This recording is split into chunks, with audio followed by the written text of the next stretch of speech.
Section 1. Hey guys, tonight we're drifting into the misty world of ancient Aztec gardens, where floating plots of land turned a swampy lake into a verdant maze of corn and mystery. Imagine Xochitl, our intrepid time traveler, with a name that rolls off the tongue like a gentle breeze. Flower in Nahuatl, fitting for someone about to bloom in this watery wonderland.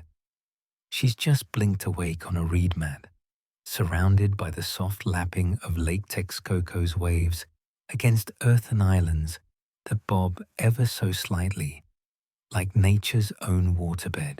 The air is thick with the scent of damp soil and blooming marigolds, the first rays of sun painting the Chinampas in golden hues, while distant canoes glide silently through canals that weave like veins through a green heart. But here's the cheeky reality check. If Xochitl thought her modern coffee run was tough, she probably wouldn't survive a day here, wrestling with mud that sucks at her feet and gods who demand perfect harvests or else. So, before you get comfortable, take a moment to like the video and subscribe, but only if you genuinely enjoy what I do here. I'm always curious about where you're drifting off to, so please drop your location and local time in the comments. Maybe we can sync our sleep schedules across continents. Now, dim the lights, maybe turn on a fan for that soft background hum, and let's ease into tonight's journey together. Xochitl stirs slowly, her eyelids fluttering open to the hazy dawn light filtering through the thatched roof of a modest adobe hut. The air is cool and moist, carrying the faint, earthy aroma of lake water mingled with the sweet tang of ripening maize. She's not in her cozy bed back home anymore. No, she's been whisked away to the heart of the Aztec Empire, around 1428 AD, when Tenochtitlan was rising as a powerhouse on the shores of Lake Texcoco. Her name, Xochitl, feels oddly prophetic here, meaning flower. It's as if she's meant to unfold in this garden paradise. But paradise? Well, that's a stretch.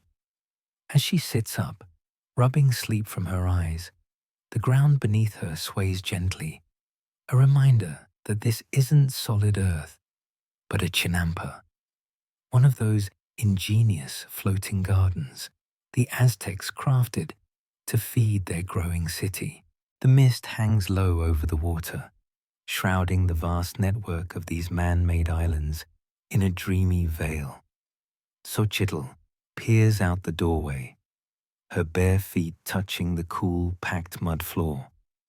Outside, the Chinampas stretch like a patchwork quilt across the lake, each plot a rectangle of fertile soil piled atop layers of reeds and lake sediment, anchored by willow trees whose roots delve deep into the water below. It's a sight that would make any modern gardener green with envy, or perhaps just confused. How did they pull this off in a valley prone to flooding with no heavy machinery? Simple ingenuity. The Aztecs, or Mexica as they called themselves, arrived in this basin around the 13th century, finding a brackish lake that wasn't exactly prime farmland. So they got creative, building these floating plots to expand their agricultural reach. As Xochitl steps outside, the first joke of the day hits her like a soft ripple. If these gardens are mazes, she's already lost, because who knew corn could grow on what feels like a giant lily pad? She chuckles to herself, the sound blending with the distant calls of water birds. The mainstream historical fact here is clear. The Chinampas were a cornerstone of Aztec agriculture, allowing them to support a population of over 200,000 in Tenochtitlan alone, one of the largest cities in the world at the time. These plots weren't just efficient, They were hyper-productive, yielding up to 7 harvests a year thanks to the constant moisture and nutrient-rich mud dredged from the lake bottom. But let's sprinkle in a quirky tidbit. Some chinampas were so stable that families built homes right on them, turning their farms into floating homesteads, complete with tiny orchards and flower beds. Imagine hosting a dinner party where the whole venue drifts if the wind picks up. Talk about a moving feast. Xochitl wanders to the edge of her chinampa, dipping a toe into the canal. The water is surprisingly warm, teeming with tiny fish that nibble curiously. Historians still argue whether the Aztecs intentionally introduced these fish to control pests, or if it was a happy accident of the ecosystem. But either way, it created a self-sustaining loop where waste from the city fertilized the fields, and the fields cleaned the water. The sun climbs higher, burning off the mist and revealing the full expanse of the gardens. Xochitl's hut is modest. Walls of adobe plastered with lime, roofed in reeds harvested from the lake itself.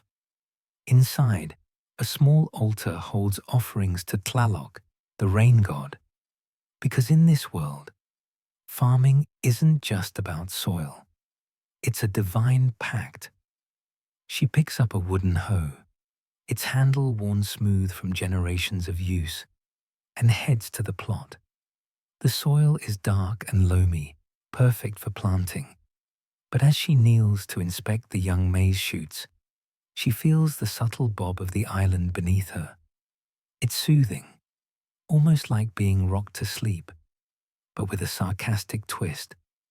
If she falls in, it's not a splash pad. It's a swim with the sacred crocodiles, rumored to lurk in deeper waters. Speaking of which, another light joke bubbles up. Xochitl thinks, if these are floating corn mazes, does that make the Aztecs the original escape room designers? Get lost, and you're adrift. She smiles, the gentle sarcasm easing the strangeness of it all. As she works the soil, loosening it around the tender stalks, she recalls how the Aztecs viewed maize not just as food, but as a gift from the gods. The Popol Vuh, though more Mayan, echoes similar sentiments that influenced Mesoamerican cultures. Humans were created from corn dough. Here on the Chinampa, that reverence is palpable. The plants stand tall, their leaves whispering in the breeze like ancient secrets. Xochitl pauses to wipe sweat from her brow, the humidity wrapping around her like a warm blanket. Modern asides creep in. Back home, she'd grab a bottled water. But here, she scoops from a clay jug filled from the canal, filtered through reeds. It's fresh, surprisingly clean thanks to the Chinampa's natural filtration. A fringe detail emerges. Archaeologists have found evidence of Chinampas incorporating aquatic plants like water hyacinths, which not only stabilized the islands, but also purified the water, acting as early biofilters. Who knew the Aztecs were eco-engineers before it was cool? As the morning progresses, neighbors appear on adjacent plots, their voices carrying softly over the water in Nahuatl, a language that flows like poetry. Xochitl waves, feeling a pang of isolation amid the community. One man, paddling by in a canoe laden with tools, shares a nod. These gardens aren't isolated, they're interconnected, a vast labyrinth where canals serve as roads. Historians debate whether this layout was purely practical or also defensive, turning the city into a watery fortress hard for enemies to navigate. The sensory details envelop her. The squelch of mud underfoot, the buzz of bees drawn to blooming squash flowers interplanted with the corn. It's the three sisters method: maize, beans, and squash growing in harmony. Beans climbing the corn stalks, squash shading the soil. A mainstream boost to sustainability. But quirky? Some plots included chili peppers so hot they'd make your eyes water just from the scent. Nature's spicy alarm system against pests. Xochitl straightens, her back aching already, and gazes toward the distant pyramids of Tenochtitlan, silhouetted against the sky. The city's island heart pulses with life. But out here on the fringes, it's quieter, more intimate. Another joke for the road. If corn mazes today are for fall fun, these were for survival. Get lost in one, and you might end up as fertilizer. Gentle sarcasm aside, the piece is profound, the rhythm of the lake lulling her thoughts toward the day's deeper explorations. Section 2. Xochitl stands on the edge of her chinampa, the morning sun now warming the damp soil beneath her feet, as she gazes across the shimmering expanse of Lake Texcoco. The floating gardens stretch out like a green chessboard, each plot a testament to the Aztecs' knack for turning a swampy challenge into a thriving food machine. Her hands grip the wooden hoe, its weight grounding her in this strange, swaying world where land floats and corn grows like it's got a divine mission. The air hums with the faint buzz of insects and the rhythmic splash of a neighbor's paddle slicing through the canal. She's about to dive deeper into the origins of these chinampas, piecing together how the Aztecs pulled off this agricultural magic trick. It's not just farming. It's a survival story that makes her modern life feel like a breeze. Though she's already sweating like she's run a marathon in flip-flops, the mainstream historical fact anchoring this moment is that the chinampas began around the 13th century when the Mexica, the Aztec people, settled in the Valley of Mexico. They faced a problem. The land around Lake Texcoco was either too swampy or too salty for traditional farming.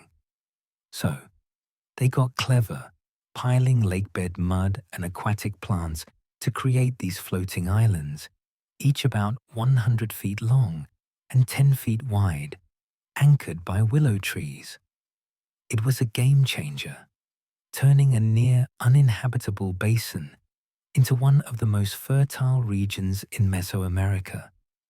Xochitl imagines the first farmers, knee-deep in muck, probably muttering about how their grandkids would thank them for this back-breaking work. A light joke crosses her mind. If her gym trainer saw this, he'd call it the ultimate core workout. No equipment needed, just a lake and some grit. As she kneels to inspect a maize sprout, Xochitl notices the soil's texture. Rich, almost spongy, packed with nutrients from decayed reeds and lake sediment. A quirky tidbit floats up. Some chinampas were so fertile that farmers could plant directly into the mud without plowing, just poking seeds in with a stick like they were decorating a cake. It's almost too easy, she thinks, until she remembers the labor of hauling mud from the lake bottom with nothing but wooden tools and sheer willpower. The process wasn't just about piling dirt. It was a cycle. Farmers dredged canals to maintain water flow, using the sludge to raise their plots higher each year. This kept the chinampas above the waterline, even during floods, and created a self-renewing system that's got modern sustainability nerds swooning. Xochitl steps carefully along the narrow edge of her plot, avoiding a patch where the soil looks suspiciously soft. The canals glint around her, reflecting the sky like liquid mirrors. Historians still argue whether the Chinampas were born purely out of necessity or if the Aztecs had a grander vision, maybe even a cultural impulse to mimic their origin myths, where gods shaped land from water. The Popol Vuh, though Mayan, hints at this mindset, creation as a dance between earth and liquid. Did the Mexica see themselves as godlike builders, sculpting their own Eden? It's a question that lingers as Xochitl watches a heron swoop low, its wings brushing the water's surface.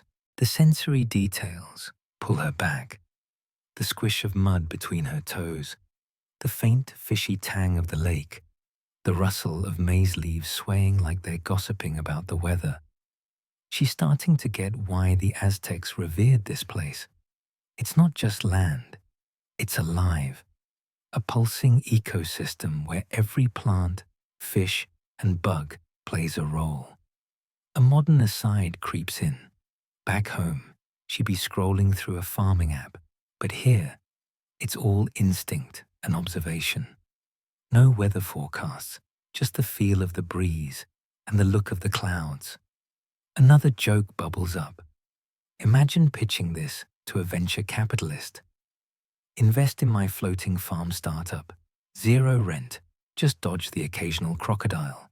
Xochitl notices a group of farmers on a nearby chinampa, their voices low as they work in sync, planting beans alongside the corn. This companion planting wasn't just practical, it was a masterclass in balance. Beans fixed nitrogen in the soil, corn provided a structure for them to climb, and squash shaded the ground to keep it moist. It's the Three Sisters method again, a mainstream agricultural marvel that ensured high yields without chemical fertilizers. But here's the quirky bit. Some farmers tossed in amaranth seeds, a grain so sacred it was offered to the gods, but also so nutritious it kept kids from looking like they'd been on a juice cleanse for a year.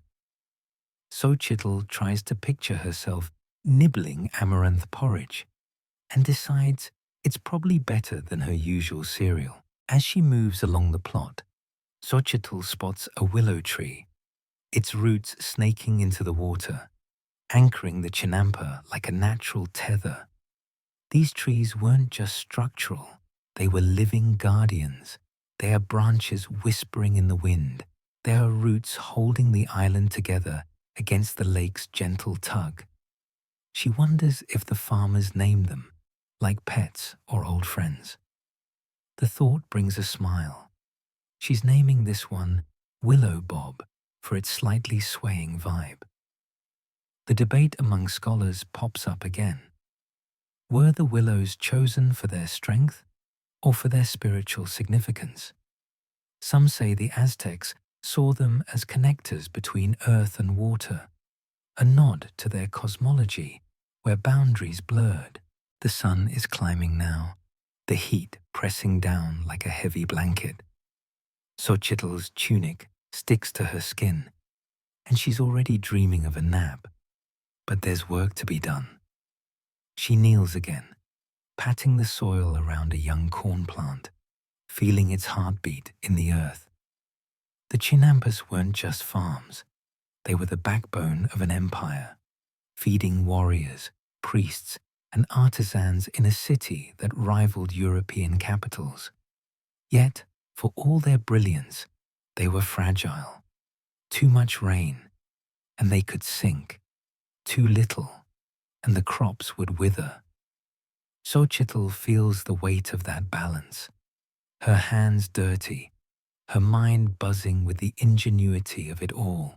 She glances at the canal, where a canoe drifts by, piled with reeds for another chinampa under construction. The farmer waves, and Xochitl waves back, feeling a flicker of connection to this community of builders and growers. It's a reminder of that earlier glimpse of Tenochtitlan's pyramids, distant but ever present, tying these floating fields to the empire's heart. Another modern aside, she'd kill for a drone to capture this view, the patchwork of green against the silver water. Instead, she commits it to memory, the rhythm of this place sinking into her bones like a lullaby. Section 3. Xochitl wipes the last bits of soil from her hands, the rich earth clinging stubbornly under her nails like a badge of her brief foray into Chinampa construction. The sun hangs higher now, casting a warm glow over the floating plots, and she can hear the soft chatter of farmers echoing across the canals. It's time to immerse herself in the daily rhythm of these gardens, joining the locals as they tend to the maize fields that form the heartbeat of this watery world. The air is alive with the scent of fresh-turned dirt and the distant splash of oars, pulling her forward into the cycle of planting and nurturing that sustains an empire. She steps lightly across the Chinampa, careful not to crush the young shoots poking through the soil, feeling the subtle give of the island beneath her sandals, a constant reminder that this land is as fluid as the lake it floats upon. The mainstream historical fact grounding this routine is that Aztec farmers on Chinampas followed a meticulous calendar tied to the seasons, planting maize multiple times a year to maximize yields in the mild climate of the Valley of Mexico. Xochitl falls in step with a group of workers, their tunics stained with mud as they move methodically through the rows. One elder, his face weathered like old leather, hands her a digging stick, a simple tool carved from hardwood, pointed at one end for piercing the soil. Like this, he demonstrates in a gravelly voice, jabbing the stick into the earth and dropping a maize kernel into the hole. She mimics him, the motion repetitive and almost meditative, each poke creating a tiny cradle for the seed that could feed families for months. As they work, Xochitl's muscles begin to ache in that satisfying way, like after a yoga class she once tried but never stuck with. A light joke flits through her mind. If this is the Aztec version of CrossFit, sign her up, except for the part where quitting means starving an empire. She chuckles softly, drawing a curious glance from a nearby farmer. The planting cycle here is rhythmic, starting with the dry season preparations and peaking during the rains, when the lake's waters nourish the roots directly. They intersperse beans and squash among the maize, the vines already starting to twine up the stalks like natural trellises.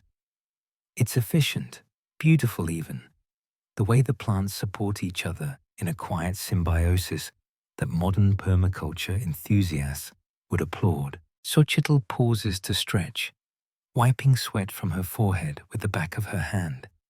The sensory overload is intense. The squelch of mud as feet sink in, the rustle of leaves brushing against her legs, the faint herbal tang of chili plants nearby, their pods just beginning to redden. A quirky tidbit emerges as she spots a farmer scattering fish bones around the base of a corn plant. Aztecs used these as natural fertilizers, turning lake scraps into gold for the soil, a practice that predated synthetic options by centuries and added a fishy undertone to the earth that she'd swear she can smell. It's oddly resourceful, like upcycling before it was a buzzword, though she wonders if it made the corn taste a bit oceanic. Probably not, but the thought amuses her. Moving down the row, Xochitl joins in watering the plants, dipping a gourd into the canal and pouring it gently over the roots. The water is cool and clear, filtered by the reeds that fringe the Chinampa's edges. This daily tending isn't just labor, it's a dance with nature, adjusting for the lake's moods, too much sun, and they shade the seedlings with woven mats, a hint of frost, and they pile extra mulch. Historians still argue whether this intensive farming was driven more by population pressure in Tenochtitlan or by the Aztecs' religious devotion to maize gods like Sentiotl, who demanded bountiful harvests as offerings. Was it survival or spirituality? The debate adds a layer of mystery as Xochitl works, her mind wandering to how these fields fed not just bodies, but beliefs. A modern aside hits her as she kneels to plant another seed. Back in her time, she'd be using an app to track soil pH.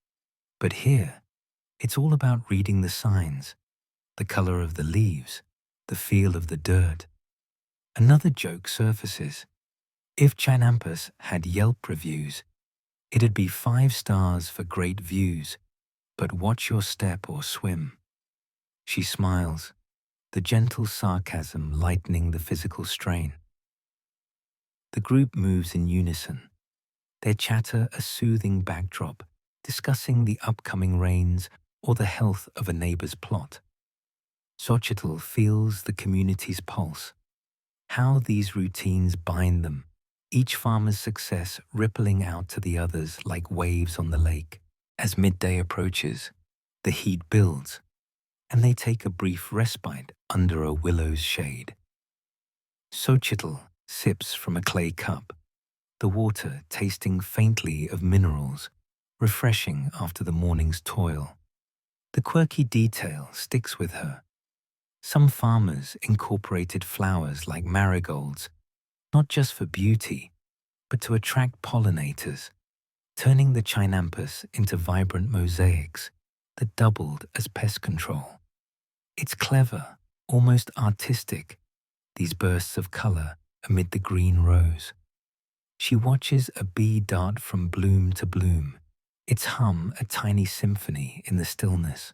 Resuming work, Xochitl helps weed around the squash vines, pulling intruders with a satisfying yank. The soil yields easily, warm and alive with worms that aerate it naturally. This cycle, plant, tend, harvest, repeats endlessly, a loop that ensured the Aztecs' dominance. But it's not without challenges. A farmer points out a wilted stalk, victim to some blight, and they discuss remedies like herbal infusions. The scholarly debate lingers. Did the Chinampa's high productivity contribute to overpopulation, straining resources, or was it a perfect harmony until external forces intervened? Xochitl ponders this as she plants, her hands caked in mud, connecting her to centuries of similar motions. The afternoon sun slants lower, casting long shadows over the fields. Xochitl's arms tire, but there's a peace in the repetition, the way each seed holds promise. She glances at the canal, where canoes laden with tools glide by, linking this plot to the vast network. Another modern thought. This is mindfulness before apps, pure presence in the dirt. A final joke for the section. If maize could talk, it'd say, "Thanks for the spa day, after all this pampering." The rhythm lulls her, blending work with wonder, as the day's deeper layers unfold seamlessly. Section 4. Xochitl straightens up from the squash vines, her hands still tingling from the pull of stubborn weeds, as the afternoon light dances across the Chinampa's surface like scattered gold coins on the water. The planting rhythm lingers in her muscles, a soothing ache that grounds her in this floating realm. But now her curiosity turns to the star of the show. Maize, the golden grain that pulses through every vein of Aztec life. She wanders deeper into the rows, where the corn stalks rise like silent sentinels, their leaves brushing her arms with a papery whisper. The air is thick with the sweet, green scent of growing plants, mingled with the ever-present lake mist that clings to her skin like a cool veil. Here, on these buoyant plots, maize isn't just a crop. It's a sacred thread weaving diet, ritual, and survival into one intricate tapestry. And Xochitl is about to unravel its secrets, one kernel at a time. The mainstream historical fact that anchors this discovery is maize's role as the staple food in the Aztec diet, providing up to 80% of their caloric intake and fueling the empire's expansion through innovative cultivation techniques like nixtamalization, soaking kernels in lime water to boost nutrition and make them easier to grind. Xochitl kneels beside a mature stalk, its tassels swaying gently in the breeze, and plucks a young ear, peeling back the husk to reveal the pale kernels nestled inside like hidden treasures. She imagines the women in nearby huts processing these into tortillas or tamales, the lime treatment not only softening the tough hulls, but unlocking niacin to prevent diseases like pellagra, a trick that kept the population healthy amid their intensive lifestyle. It's genius turning a simple grain into a superfood without any lab coats involved. As she examines the plant, a light joke pops into her head. If maize were the Aztec internet, it'd be crashing from all the traffic. Everyone's connected to it. But one bad harvest, and the whole system goes down. She smiles softly, the sarcasm a gentle nudge against the seriousness of it all. The unique methods on these floating plots shine through in how farmers like her neighbors rotate plantings year-round, using the constant moisture from the lake to skip dry spells that plagued mainland farms. They sow seeds in raised beds on the Chinampas, spacing them precisely to catch every drop of sun and rain, with canals providing endless irrigation, no pumps, just clever ditches that let gravity do the work. Xochitl runs her fingers along the stalk, feeling the rough texture that speaks of resilience, bred over centuries. A quirky tidbit surfaces as she notices the variety of colors in nearby ears: white, yellow, even blue and red kernels, each type selected for specific uses, like the blue ones ground into atoll porridge for ceremonies, believed to carry the essence of the sky gods.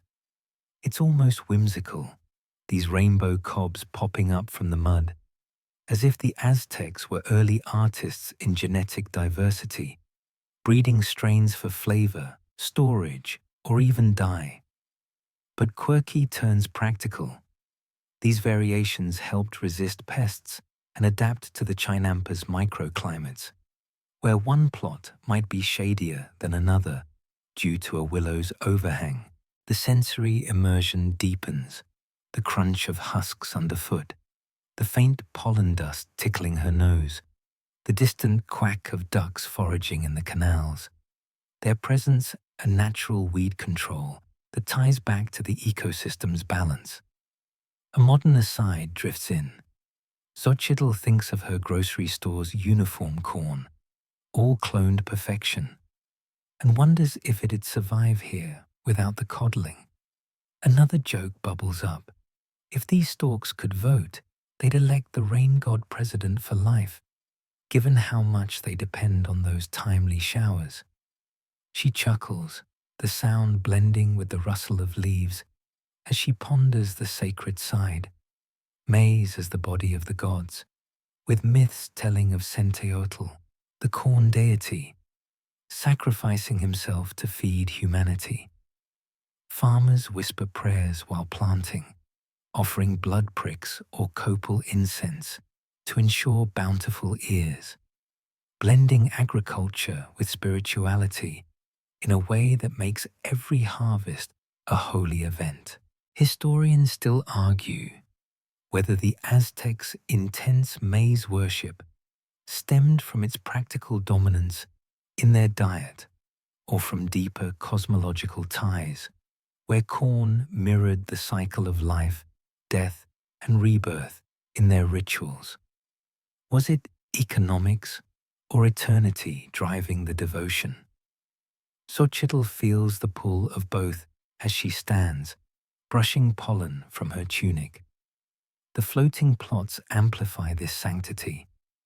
Isolated on water, the chinampas become mini temples, where each row aligns with the sun's path for optimal growth, a celestial calendar etched in earth. Farmers use lunar phases to time sowings, avoiding full moons when pests supposedly swarm, a method passed down like family heirlooms. She spots an elder woman nearby, grinding soaked kernels on a meitete stone. The rhythmic scrape a lullaby that echoes across the water.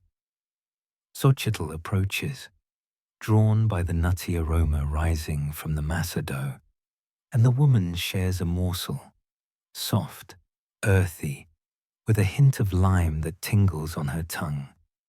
It's simple yet profound, this transformation from seed to sustenance, and quirky details emerge.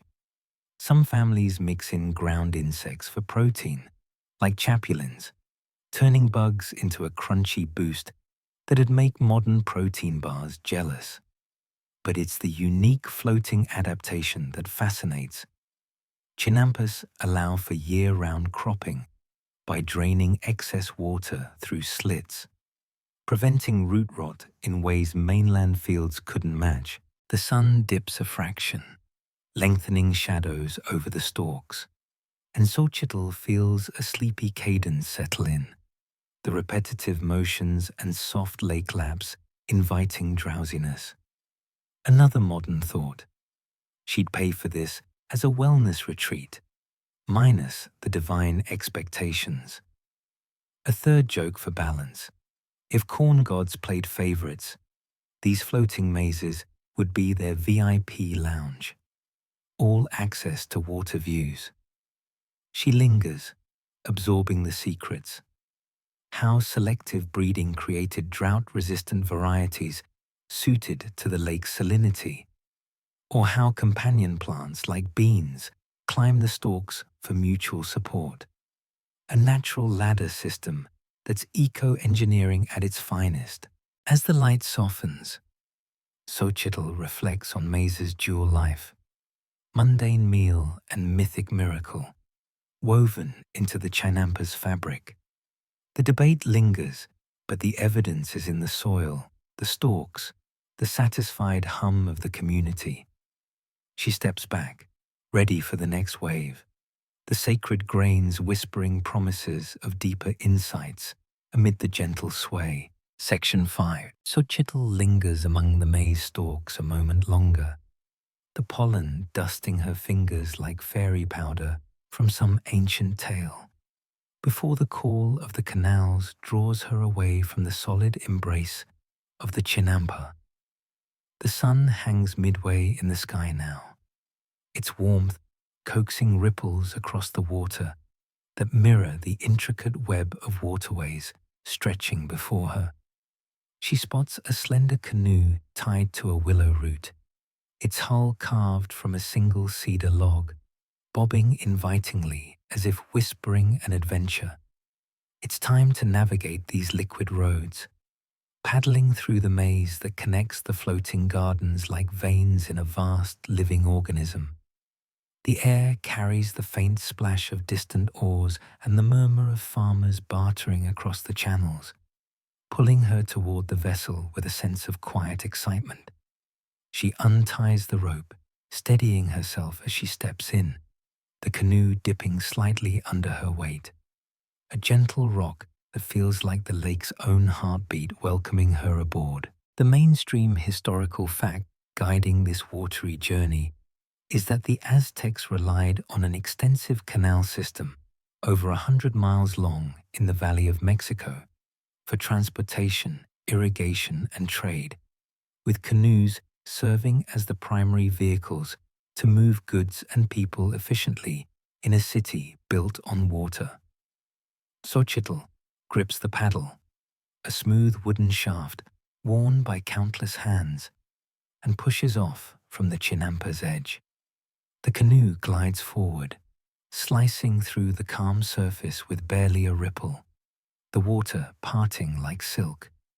She dips the paddle rhythmically, left, right, left, propelling herself into the narrow canal that weaves between plots. The banks are lined with reeds and blooming water lilies, their petals unfurling in lazy greeting, while fish dart beneath the hull. Silver flashes in the murky depths. As she navigates a gentle curve, Xochitl feels the current's subtle tug, a reminder that these canals aren't just paths but lifelines, engineered to control the lake's flow and prevent flooding. A light joke crosses her mind. If this is Aztec rush hour, she's glad there's no honking, just the occasional quack from a disgruntled duck. She smiles, the sarcasm easing the focus required to steer clear of overhanging branches. The skills come intuitively after watching others. Lean into turns, use the paddle as a rudder, read the water's surface for hidden currents. Farmers zip by in their own canoes, some laden with harvested squash or bundles of reeds, nodding in acknowledgement as they pass. It's a ballet on water, everyone knowing the unspoken rules to avoid collisions in these tight quarters. Xochitl's arms burn with the effort, but the motion is hypnotic. The splash plunk of the paddle a steady drumbeat, lulling her thoughts. Sensory details envelop her, the cool spray misting her face, the earthy scent of wet mud mingling with floral notes from nearby gardens, the distant hum of market voices growing louder as she approaches a junction. A quirky tidbit bobs up like a cork. Some canoes were decorated with carved serpent heads at the prow, not just for aesthetics, but to invoke Chalchutlika, the water goddess, for safe passage, turning every trip into a mini prayer float. Imagine explaining that to a modern kayak rental. "Yeah, I need the one with divine protection, please." The thought amuses her as she maneuvers around a floating log, probably drifted from a distant shore. Pushing deeper into the network, Xochitl encounters wider channels where multiple canoes converge, creating a bustling highway of sorts. She practices feathering the paddle to slow down, avoiding a near miss with a vendor's boat piled high with chilies. The debate among historians surfaces here. Did the canal layout evolve organically from Chinampa construction? Or was it a deliberate urban planning masterpiece by Aztec engineers like Nezahualcoyotl, who designed aqueducts and dikes to tame the lake? Was it chaos turned clever, or visionary from the start? Xochitl ponders this as she paddles, the water's resistance building character in her strokes. Much like how the system built resilience in the empire, a modern aside creeps in amid the effort. Back home, she'd be using GPS to navigate. But here, it's all landmarks. The twisted willow marking a turn, the pyramid silhouette on the horizon as a North Star. Another joke bubbles up. If lost in this maze, does she yell Marco Polo or Montezuma? The gentle sarcasm keeps her spirits afloat as she enters a narrower vein, the banks closing in with overhanging vines that brush her shoulders like friendly ghosts. Skills sharpen with each push. Anticipate eddies where water swirls. Use the current to conserve energy. Scan for submerged roots that could tip the canoe. One wrong move, and she's swimming with the fish. A lesson in humility from the lake gods. Xochitl spots a family on a nearby chinampa waving her over, offering a gourd of pulque, a fermented agave drink that's mildly buzzy and refreshing. She docks briefly, tying the canoe with a quick knot, and sips the frothy liquid, its tangy bite cutting through the humidity. The quirky detail sticks. Canoes weren't just transport. Some were mobile farms, with planters built into the hull for herbs, turning commutes into mini harvests on the go. It's multitasking at its ancient best, she thinks, as she pushes off again, the pulque warming her from within. The canals narrow further, a labyrinth where sunlight filters through leaves in dappled patterns on the water. Xochitl hones her technique, dipping the paddle shallow to avoid stirring mud, gliding silently past birds nesting in the reeds. The sensory symphony continues, the lap of water against wood, the faint creak of the hull, the chorus of frogs hidden in the banks. Historians' argument echoes. Perhaps the canals were dual purpose, serving defense by creating confusing paths for invaders, or purely practical for irrigation, military genius, or agrarian accident.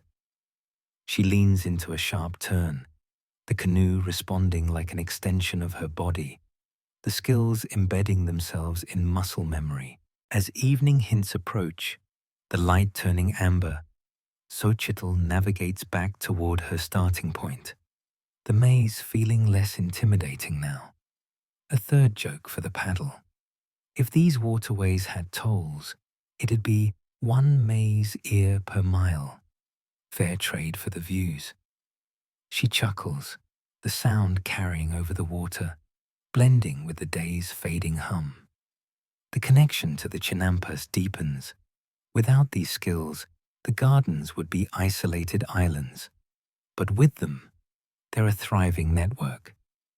Xochitl docks smoothly, stepping onto the swaying plot with newfound confidence. The canoe's gentle rock, a farewell nudge toward whatever watery whispers come next. Section 6. Xochitl ties the canoe securely to the willow root, the rope rough against her palms, and steps back onto the chinampa with a soft thud that sends a tiny ripple through the plot. The late afternoon sun filters through the leaves, casting a golden haze over the gardens, where the air hums with the quiet industry of growth. Her paddle-weary arms welcome the solid feel of earth, even if it's floating, as she turns her attention to the vibrant patchwork surrounding her, the chinampas bursting with a symphony of crops that go far beyond maize.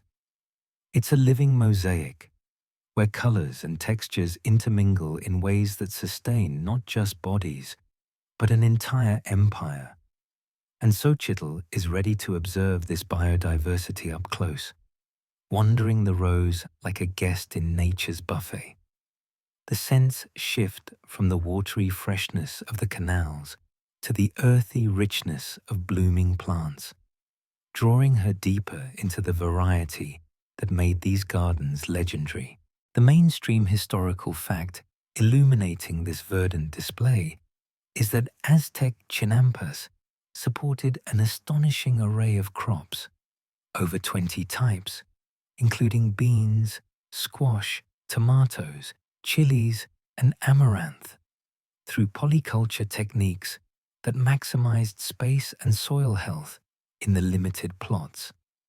Xochitl meanders along a path bordered by squash vines, sprawling like lazy octopuses, their broad leaves shading the soil while yellow blossoms peek out, promising plump fruits.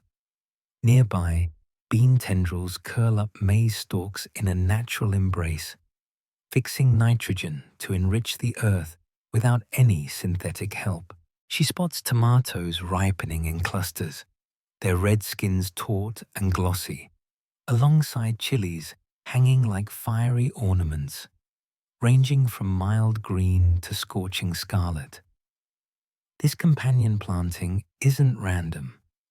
It's a deliberate strategy, where each crop complements the others.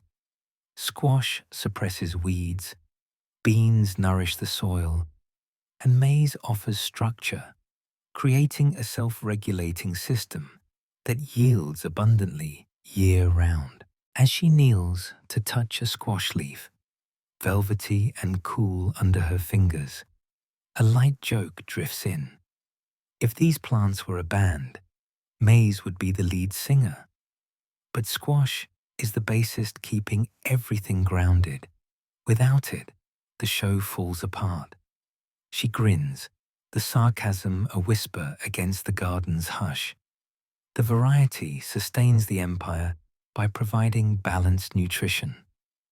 Amaranth leaves add greens rich in iron, while herbs like epizota flavor meals and aid digestion, turning simple harvests into healthful feasts. Xochitl imagines the farmers rotating sections to prevent soil depletion, a practice that kept these plots productive for generations, far outpacing monoculture methods that would exhaust the land. The sensory tapestry unfolds around her, the crunch of gravel underfoot mixed with soft soil, the spicy kick of chili in the air that makes her nose tingle, the flutter of butterflies drawn to vibrant flowers interplanted for pollination. A quirky tidbit catches her eye as she notices floating baskets tethered to the chinampa's edge, filled with watercress and other aquatics harvested from the canals themselves. These bonus crops turn the waterways into extensions of the garden, yielding greens that floated right to the farmers' doorsteps like delivery service from the lake gods. It's delightfully opportunistic, she thinks, munching on a crisp watercress leaf that tastes peppery and fresh, a side hustle for the chinampas that added variety without extra land. Xochitl wanders further, passing plots dedicated to lesser-known gems like huautli, a type of amaranth whose seeds pop like ancient popcorn when roasted, providing a nutty crunch that fueled long workdays. The companion techniques shine in how chilies deter pests from tomatoes, their capsaicin a natural repellent, while flowers like marigolds, Xochitl in Nahuatl, fitting her name, ward off nematodes with their root secretions. It's a web of interdependence, where biodiversity isn't just pretty, it's protective, reducing the need for interventions in this pre-pesticide era. Historians still argue whether this polyculture was a conscious ecological strategy borrowed from earlier Mesoamerican cultures, or an adaptive response to the chinampa's unique constraints, like limited space and constant moisture, innovation by design, or happy evolution. A modern aside slips in as Xochitl plucks a tomato, its juice bursting warm and sweet on her tongue. Back home, she'd be scanning labels for organic certification. But here, everything's heirloom and hyper-local, straight from the source. Another joke surfaces. If biodiversity had a dating app, these crops would all swipe right on each other. Perfect matches for mutual benefits.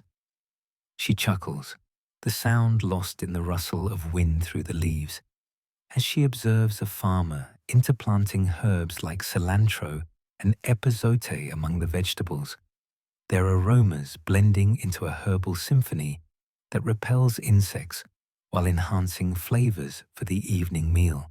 The garden's variety extends to medicinal plants too. Aloe-like succulents for burns, feverfew for headaches, tucked into corners, turning chinampas into apothecaries afloat. Xochitl spots cotton bushes on a drier edge, their fluffy bowls ready for spinning into cloth, a cash crop that traded well in the markets. This diversity sustained the empire by diversifying risks. If blight hit maize, squash, and beans filled the gap, ensuring no famine gripped Tenochtitlan's teeming streets. The quirky detail lingers with those floating baskets. Some held crayfish traps, adding protein to the mix, blurring lines between farm and fishery in a delicious overlap. As shadows lengthen, Xochitl sits on a low mound, surrounded by the palette of greens, reds, and yellows, feeling the Chinampa's subtle sway like a cradle. The debate echoes. Perhaps the biodiversity reflected Aztec cosmology, where harmony among elements mirrored the gods' balance. Or was it purely pragmatic for feeding a metropolis? Either way, it's mesmerizing. This orchestrated chaos where every plant has a purpose. A third joke for the bouquet. If these gardens were a party, maize is the host. But chilies bring the heat, keeping things spicy. She smiles, the gentle sarcasm fading into appreciation for the sustained empire, the crops whispering tales of resilience amid the lake's eternal lap. Xochitl rises, brushing dirt from her tunic, the biodiversity imprinting on her like a living map. The air cools slightly, carrying hints of evening meals from distant huts, tortillas grilling, chilies sizzling, a promise of sustenance from this verdant variety. Modern thought, she'd trade her salad bar for this any day, bugs and all. The companion techniques, so elegantly simple, highlight how these gardens weren't just food sources, but ecosystems in miniature, thriving in harmony that modern farms often chase, but rarely catch. As the sun dips, the colors deepen, painting the Chinampas in twilight hues, inviting her toward the engineering marvels that made it all possible. Section 7. Xochitl brushes the last traces of tomato juice from her fingers, the sweet tang lingering on her tongue as a reminder of the garden's generous bounty, and turns her gaze to the very foundation beneath her feet, the Chinampa itself, a marvel of human ingenuity, floating serenely on the lake's embrace. The evening light slants low now, painting the willow trees in amber hues and highlighting the textured edges where mud meets water. She's drawn to the perimeter, where the construction reveals itself in layers like an ancient recipe unfolded, and it's time to examine these engineering feats up close, tracing the techniques that turned a fickle lake into stable, life-giving platforms. The air cools with the approaching dusk, carrying the faint creak of reeds bending in the breeze, inviting her to kneel and peer into the secrets of mud, reeds, and willows that hold this world aloft.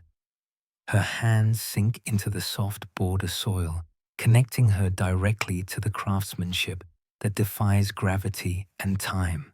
The mainstream historical fact underpinning these marvels is that Aztec engineers built Chinampas by layering lakebed sediment, aquatic vegetation, and wooden stakes, creating raised beds up to 7 feet high that could last for decades, with some still visible in modern Mexico City suburbs like Xochimilco. Xochitl digs her fingers deeper, uncovering the stratified build. At the base, a mat of woven reeds floats on the water, buoyant and flexible like a natural raft.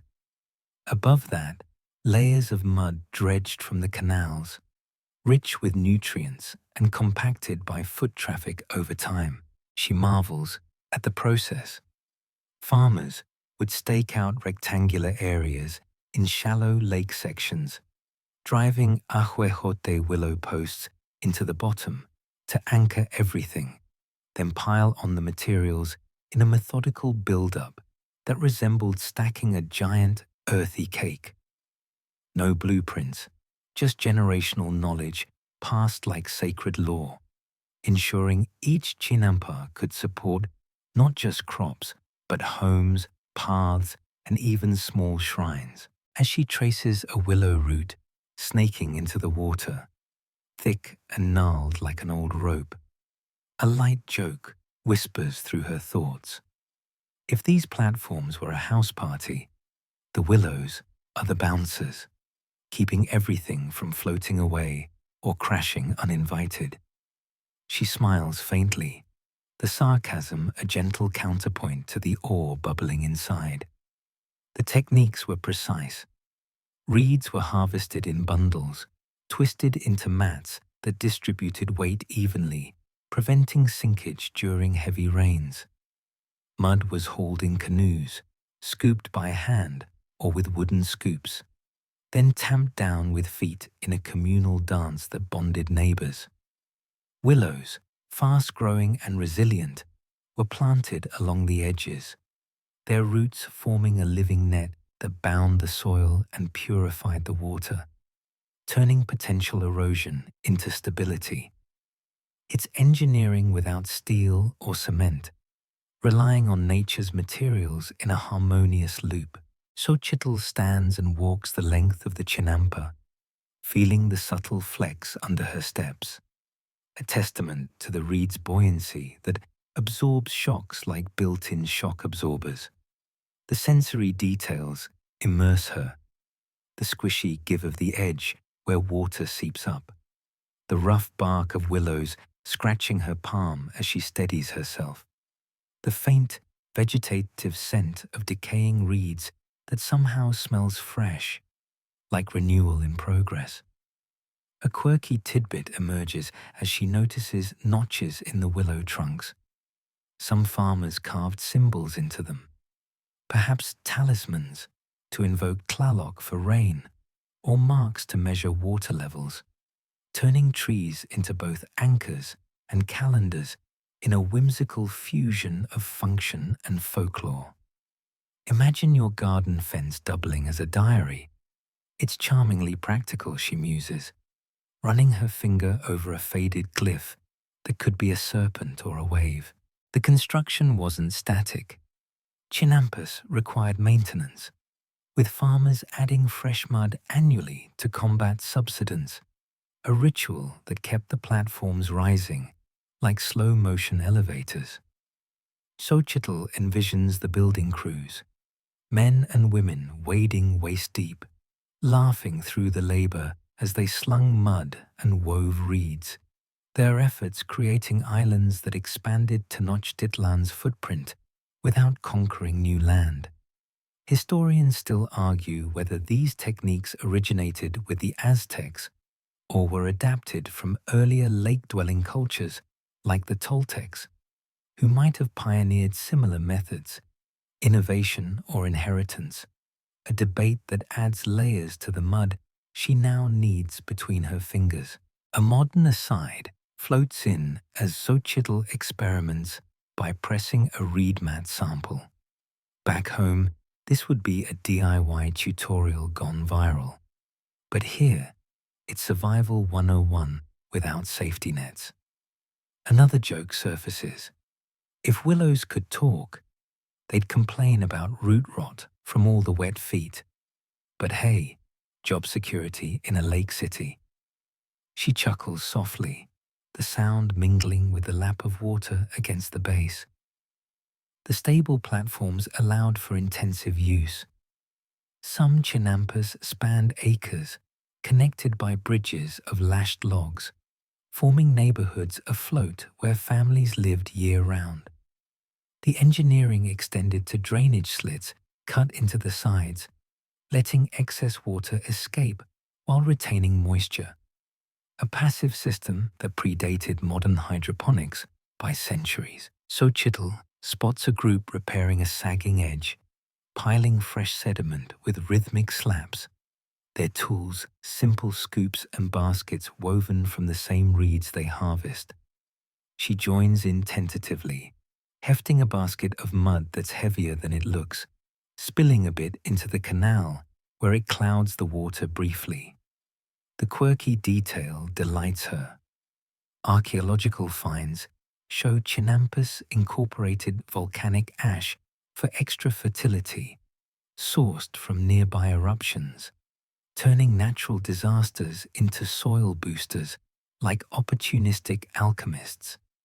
It's resourceful, transforming Teotihuacan's old lava flows into garden gold, a twist that makes her appreciate the Aztecs' adaptability anew.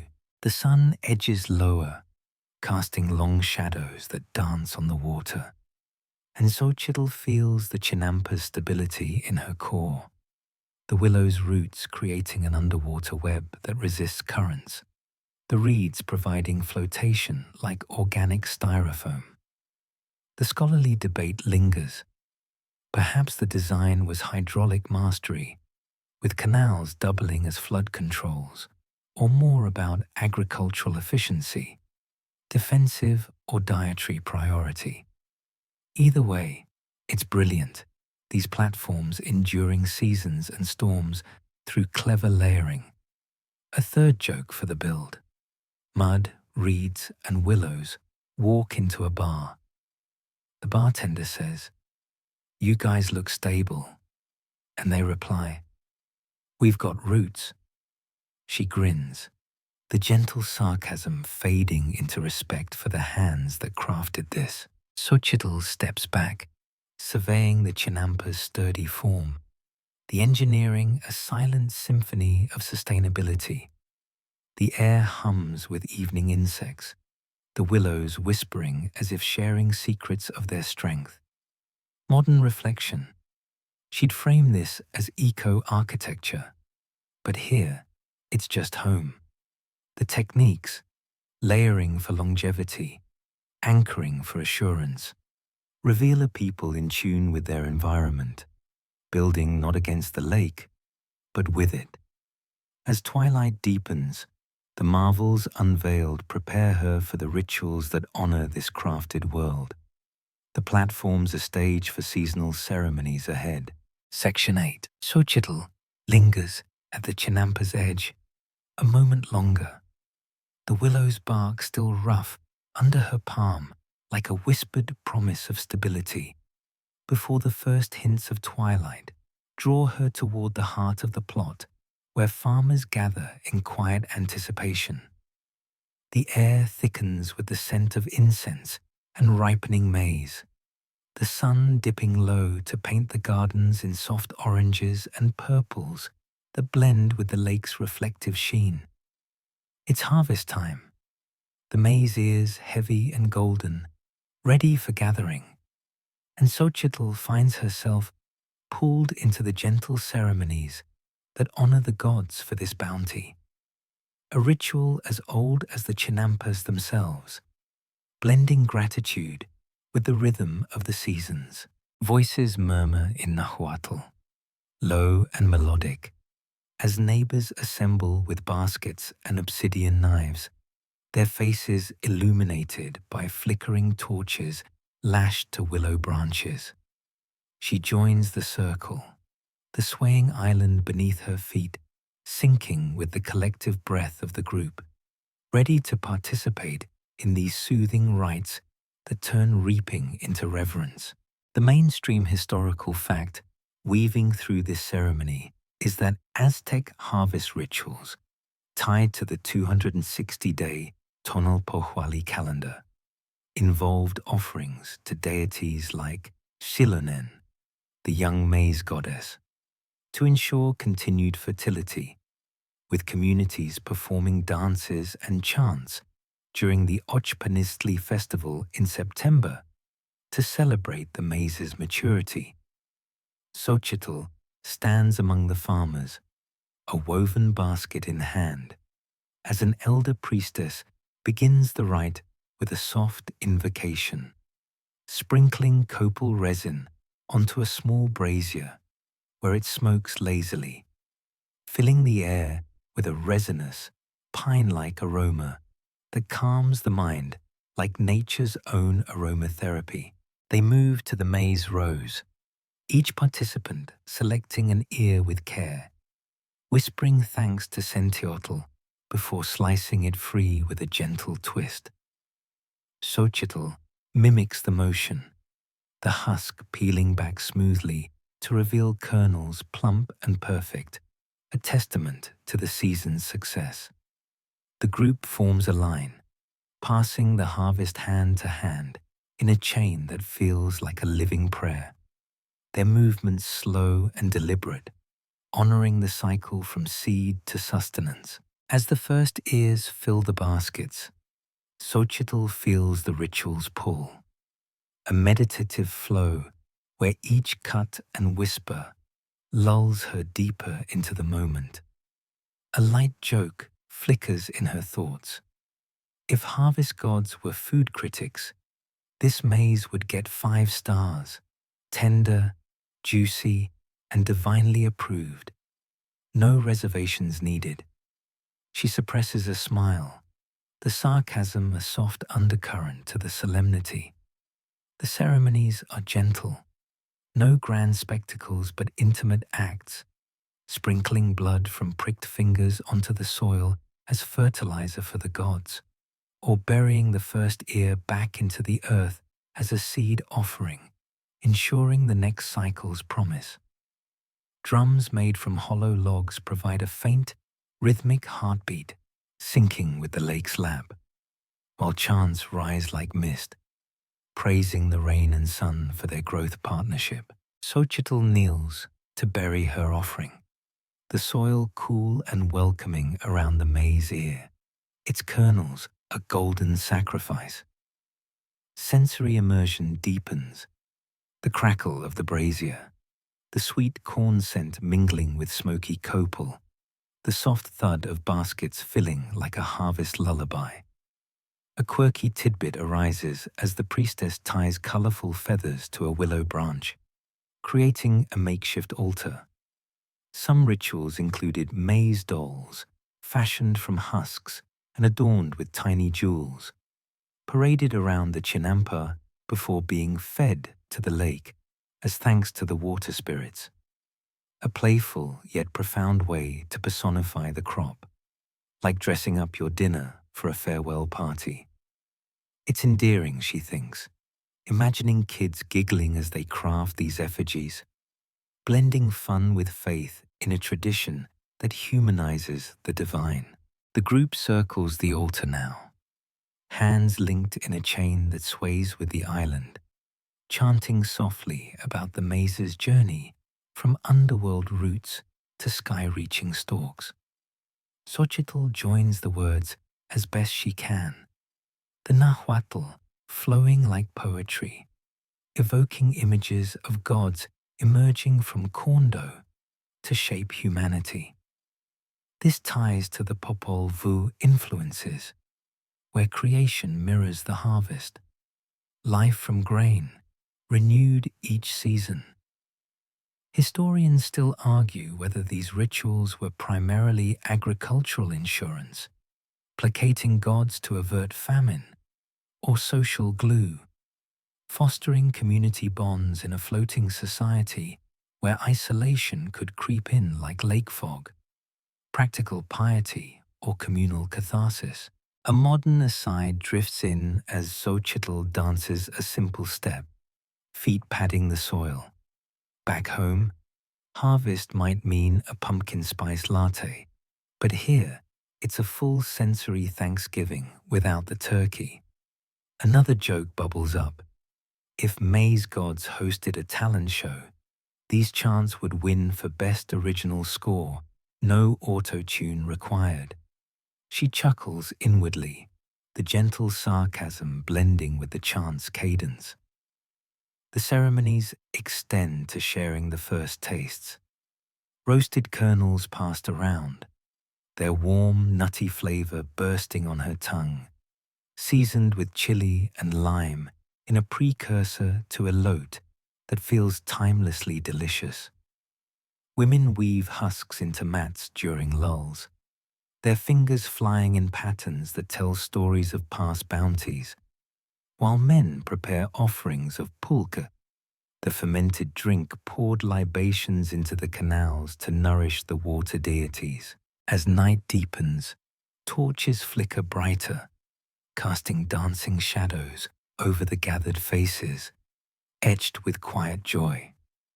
Xochitl participates in a final circle dance, steps slow and circling like the seasons themselves, hands clapping softly to mimic rain. The quirky doll tradition lingers. One child presents a husk figure adorned with flower petals, its face smiling crookedly, before it's gently set adrift in the canal, bobbing away like a message to the gods. It's touching, a blend of whimsy and worship that softens the edges of survival. The scholarly debate echoes in the chants. Perhaps these rites evolved from Toltec predecessors, adapted to the lake's unique demands, or were Aztec originals inspired by the Chinampas isolation, borrowed or born anew. The ritual winds down with a shared meal under the stars, tortillas fresh from a comel heated over the brazier, filled with harvest veggies that crunch satisfyingly. Xochitl savors the warmth, the community's hum wrapping around her like a blanket. A third joke for the evening. If harvest ceremonies were apps, this one would be rated soul-soothing, with no in-app purchases, just pure gratitude. She smiles, the sarcasm fading into serenity as the lake's gentle rock lulls the group. These rites honor not just gods, but the labor, turning gathering into grace, a buffer against the uncertainties ahead. The torches dim, smoke curling into the night sky like prayers ascending, preparing Xochitl for the challenges that even these bountiful gardens faced. Section 9. Xochitl watches the last wisps of smoke from the harvest altar curl into the darkening sky, the scent of copal fading like a dream as the first stars prick the velvet night above the Chinampas. The gentle sway of the island lulls her, but a distant rumble, thunder perhaps, stirs an unease, reminding her that this watery paradise isn't without its perils. The lake, ever changeable, whispers of rising waters, and as clouds gather on the horizon, Xochitl senses the shift, drawn to the edges where the Chinampa meets the canal, ready to face the occasional threats of flooding that test the farmer's resolve. The air grows heavy with moisture, the lake's surface rippling more insistently as neighbors murmur about the coming rains, their voices a soft undercurrent to the gathering storm. She hunkers down with them, baskets of tools at hand, preparing to confront how these floating worlds adapt to the lake's moody swells, a dance of survival amid the elements. The mainstream historical fact framing these challenges is that Lake Texcoco experienced seasonal flooding during the rainy months from May to October, swollen by mountain runoff, which the Aztecs mitigated through an elaborate system of dikes, causeways, and aqueducts built under leaders like Moctezuma Thuis to control water levels and protect the Chinampas from submersion. Xochitl feels the first fat raindrops patter on her skin, cool and insistent, as the group springs into quiet action, reinforcing the edges with fresh bundles of reeds, tamping down mud to raise low spots, their movements practiced and unhurried, like a ritual born of necessity. She joins in, weaving reeds into barriers that act as temporary walls, the material springy under her fingers, absorbing the water's push. The lake rises subtly at first, lapping higher against the willow roots, testing the anchors that hold the island steady. Farmers paddle out in canoes to dredge canals deeper, redirecting flow away from vulnerable plots. A communal effort that echoes the empire's grander engineering feats, like the 10-mile dike of Nezahualcoyotl that divided fresh and brackish waters, preventing salinity from ruining crops. As the rain intensifies, turning the canals into swirling eddies, Xochitl's heart quickens, the Chinampa bobbing more noticeably, like a leaf in a stream. A light joke crosses her mind amid the downpour. If flooding were a game, the Aztecs would be pros at keep away.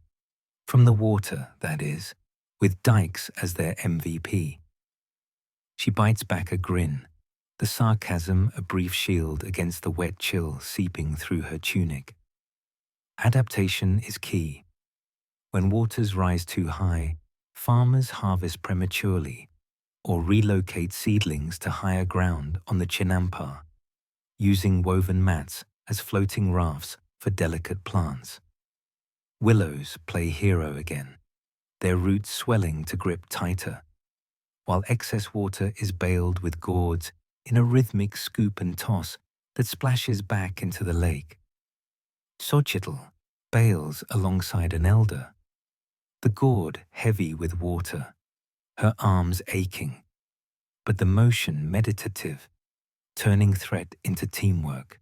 The sensory storm engulfs her, the relentless patter of rain on leaves like 1,000 tiny drums, the metallic tang of wet earth rising sharp and alive, the chill spray from waves slapping the edges, soaking her to the bone.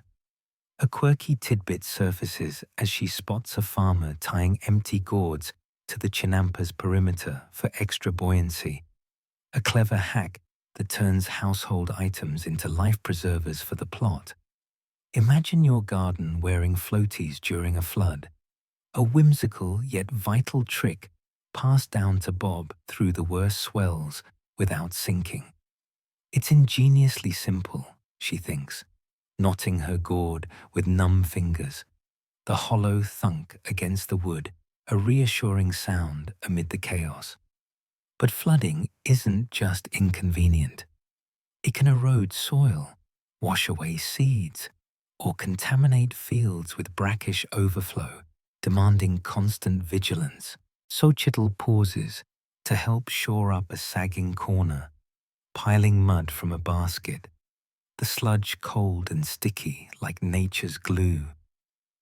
The group's chants from the harvest linger in her mind, now adapted to pleas for Tlaloc to ease his tears, blending spirituality with strategy, offerings of maize kernels tossed into the water to appease the rain god, a belief that calm follows gratitude.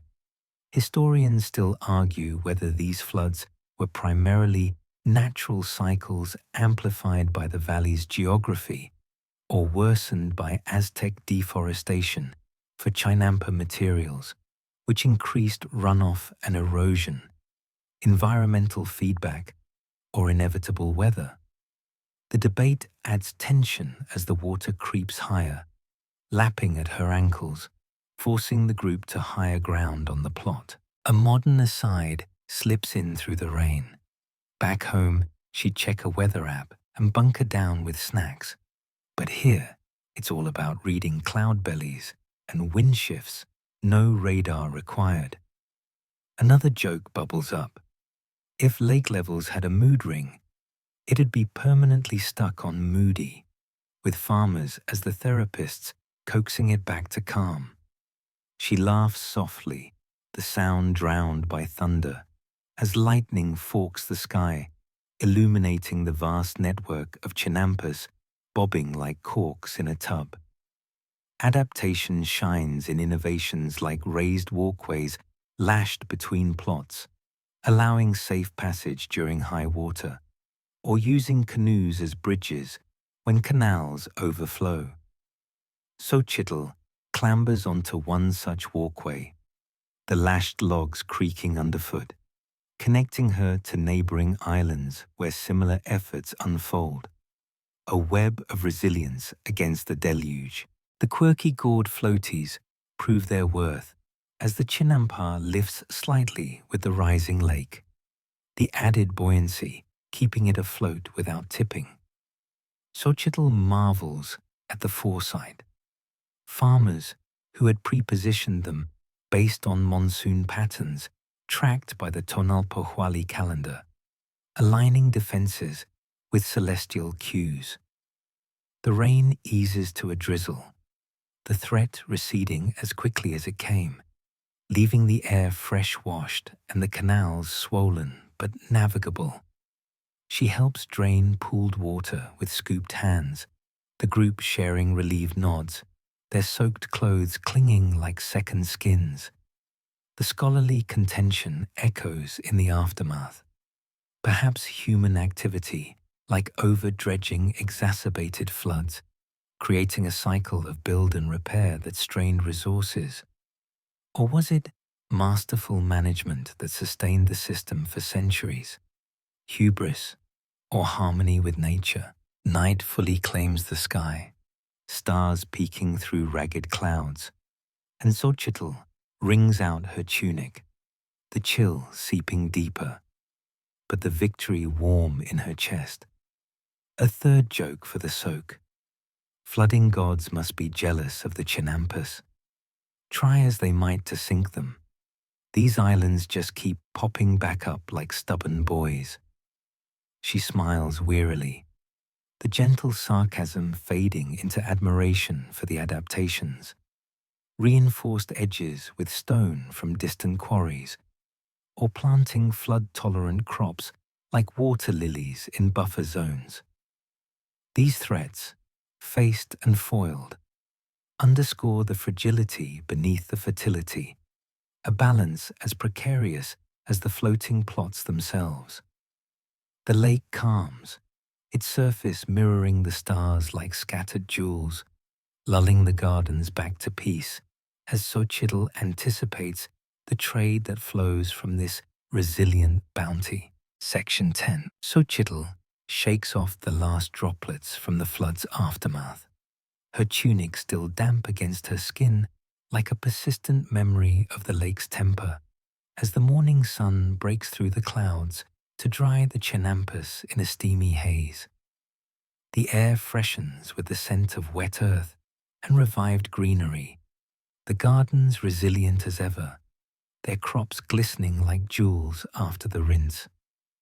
Whispers of trade ripple through the farmers, talk of taking the harvest to market, and Xochitl feels the pull, drawn toward a canoe loaded with baskets of maize, tomatoes and chilies, ready for the journey to Tlatelolco.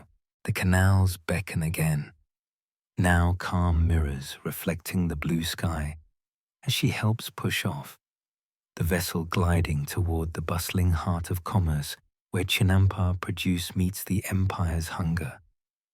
Voices rise in excitement, bartering strategies murmured like secrets, and she settles in, the paddle's rhythm syncing with her heartbeat as the distant hum of the market grows louder, a symphony of exchange awaiting her arrival.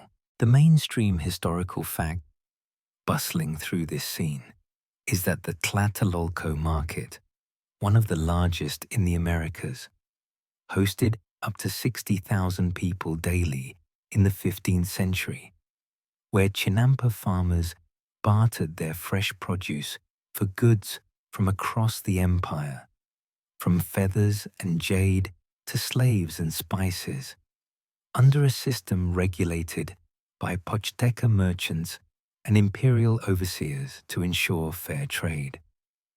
Xochitl's canoe joins a flotilla of similar vessels, each piled high with vibrant loads, golden maize ears, red chilies like flames, squash orbs rolling gently with the waves. As they approach the market's edge, the water teems with activity, canoes docking at wooden piers lashed to the island city's shores. She steps ashore amid the throng, the ground firmer here, but still humming with the lake's influence, and dives into the maze of stalls shaded by awnings of woven reeds. Vendors call out in Nahuatl, their voices a melodic haggling, offering chinampa tomatoes for obsidian tools or beans for cotton cloth. The air thick with the aroma of roasting corn and spicy sauces bubbling in clay pots. Navigating the crowds, Xochitl's senses overload. The press of bodies in colorful mantles, the clink of cacao beans used as currency, the vibrant displays of produce stacked in pyramids that rival the city's temples. A light joke flits through her mind. If this market were a dating scene, the maze would be the smooth talker, charming everyone into trades with its golden grin. She smiles subtly, the sarcasm a quiet anchor amid the chaos. Bartering unfolds like a dance. A farmer from her chinampa exchanges a basket of amaranth for salt from the coast, weighing the goods on simple balances, while overseers in feathered headdresses nod approval, ensuring no short measures disrupt the flow. Xochitl tries her hand, offering a handful of chilies for a small jade bead, the vendor's eyes narrowing in appraisal before agreeing with a grin, the exchange sealing with a handshake that feels like sealing a pact. The market's pulse is intoxicating, sections divided by goods, produce here, textiles there, exotic birds squawking in cages further on. Chinampa farmers hold prime spots near the water, their fresh wares drawing crowds eager for the lake-grown bounty, untouched by dust from overland travel. Xochitl wanders to a stall where tomatoes are piled high, their skins bursting with ripeness, traded for turquoise from the north or quetzal feathers for elite adornments. The quirky tidbit catches her as she spots a vendor using cacao beans not just as money, but as a snack, nibbling one during lulls. These chocolate coins were so valued that counterfeits made from clay circulated, leading to taste tests mid-trade, a deliciously suspicious custom that added flavor to the haggling. Imagine biting your change to check it's real. It's quirky commerce at its finest, she muses, accepting a bean as change and savoring its bitter crunch. Sensory details swarm, the sharp spice of chilies making eyes water, the soft thud of squash hitting scales, the babel of languages from distant traders blending with local chatter. A modern aside creeps in. Back home, she'd scan a barcode and be done. But here, every trade is a story, negotiated with gestures and grins. Another joke surfaces. If bartering were an Olympic sport, these farmers would gold medal, turning veggies into valuables faster than you can say deal. She chuckles inwardly, weaving through a section where herbs from the chinampas are bundled for healers, episode leaves traded for remedies against lake-borne ills. The market thrives on chinampa output. Without the floating garden's abundance, this hub would starve, the produce fueling not just bellies, but the empire's economy, with taxes in kind funneled to the palaces. Xochitl pauses at a grander stall run by Pochteca, professional merchants who've journeyed far, offering exotic dyes for squash in return, their tales of distant lands spicing the exchange like verbal chilies. Historians still argue whether Tlatelolco's scale was driven more by the Chinampa's hyperproductivity, enabling surplus for trade, or by imperial policies that centralized commerce to control resources and spy on subjects. Agricultural boom or authoritarian design. The debate hums in the background as she barters again. swapping a squash for a woven mat. The vendors' stories of Chinampa floods adding flavor to the deal. Luxury goods tempt, gold ornaments for elite buyers. But farmers stick to essentials: cacao for salt, feathers for tools. The barter is a web connecting lake to land. The quirky cacao counterfeit lingers. Xochitl watches a suspicious bean get bitten, the vendor nodding approval before pocketing it. A ritual that prevents fraud in this cashless economy. She samples a street food, tortilla wrapped around Chinampa veggies, grilled over coals, the flavors exploding in freshness, a direct line from garden to gut. The market's rhythm ebbs and flows, canoes unloading more produce as others depart laden with trades, the water a conveyor belt of commerce. Xochitl feels the interconnectedness, how Chinampa labor translates to market power, empowering farmers in the empire's grand scheme. As midday peaks, the sun beats down, vendors fanning themselves with palm leaves, and Xochitl secures a final trade, a bundle of herbs for a small clay pot, its surface etched with maize motifs. A third joke for the bustle. If markets had theme songs, this one's Everything's Negotiable, with a Chinampa remix. She grins, the gentle sarcasm easing the sensory overload as she heads back to the canoe, arms full of bartered goods. The quirky customs, like weighing goods with stones calibrated to imperial standards, highlight the blend of trust and trickery. The debate persists, perhaps the market's vibrancy masked inequalities, with Pochteca amassing wealth while farmers bartered basics, prosperity for all, or pyramid scheme. Either way, it's alive, pulsing with the Chinampa's heartbeat. Xochitl pushes off from the pier, the canoe heavy with her haul, the market's din fading into the canal's quiet lap. The trades echo in her mind, connections forged over produce that nourishes body and bonds. Modern thought, she'd tip her barista, but here, a good haggle is gratuity enough. The scenes of barter reveal the Chinampa's true value, not just food, but fuel for an economic engine that spanned empires. As the gardens recede, the nutritional depth of these trades beckons, promising insights into the Aztec diet sustained by this floating abundance.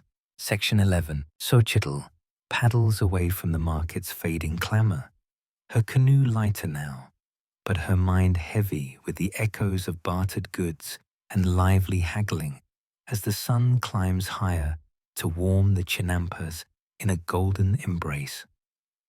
The scents of roasted chilies and fresh tortillas linger on the breeze, stirring her appetite, and she steers toward a cluster of huts where smoke curls lazily from cooking fires, drawn by the promise of meals crafted from the very harvest she's come to know. It's time to sample the nutritional heart of Aztec life, the balanced sustenance drawn from Chinampa-grown foods that fueled bodies, minds, and an empire's ambitions. Neighbors wave her in, clay pots bubbling over hearths, the air rich with the nutty aroma of grinding maize and sizzling vegetables, inviting her to sit and savor how these gardens translated to daily nourishment, a diet as harmonious as the plots themselves.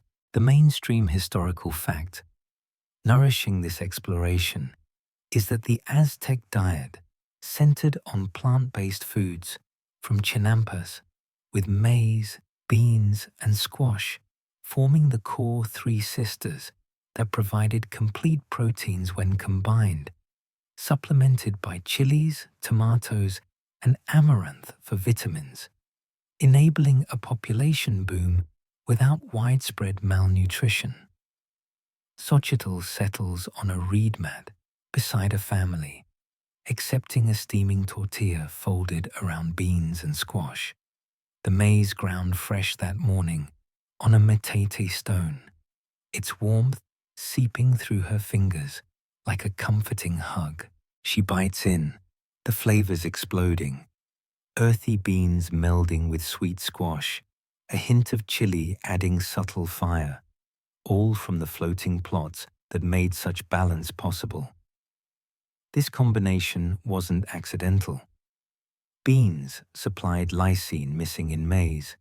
Squash offered vitamins A and C, creating a nutritional powerhouse that sustained warriors and workers alike, with minimal meat from occasional ducks or fish, adding variety, but not dominance. As she chews slowly, savoring the texture, soft yet hearty, like a hug from the earth, a light joke wanders in. If this meal were a superhero team, maize would be the captain, beans the brains, and squash the muscle, saving the day from hunger one bite at a time. She smiles quietly, the sarcasm a gentle seasoning to the simplicity. The diet's balance extended to preparation. Nixtamalized maize boosted calcium and niacin, preventing deficiencies, while amaranth greens provided iron in leafy tamales steamed in husks, a Chinampa staple that kept energy high for long days. Xochitl tries one next, the parcel unwrapping to reveal vibrant greens mixed with herbs, their freshness a direct gift from the garden's biodiversity, where every crop contributed to wholeness without excess. The sensory feast unfolds, the sizzle of chilies in a clay comel, their spicy vapor tickling her nose, the soft grind of metate stones echoing like a rhythmic lullaby, the communal warmth of shared plates fostering bonds over bites. A quirky tidbit emerges as she sips atoll, a maize porridge thickened with ground pumpkin seeds. Aztecs sometimes flavored it with honey from stingless bees kept on chinampas, or even added ground orchids for vanilla-like notes, turning a basic drink into a luxurious treat that doubled as a nutrient bomb, with the orchid's bulbs stored as emergency food.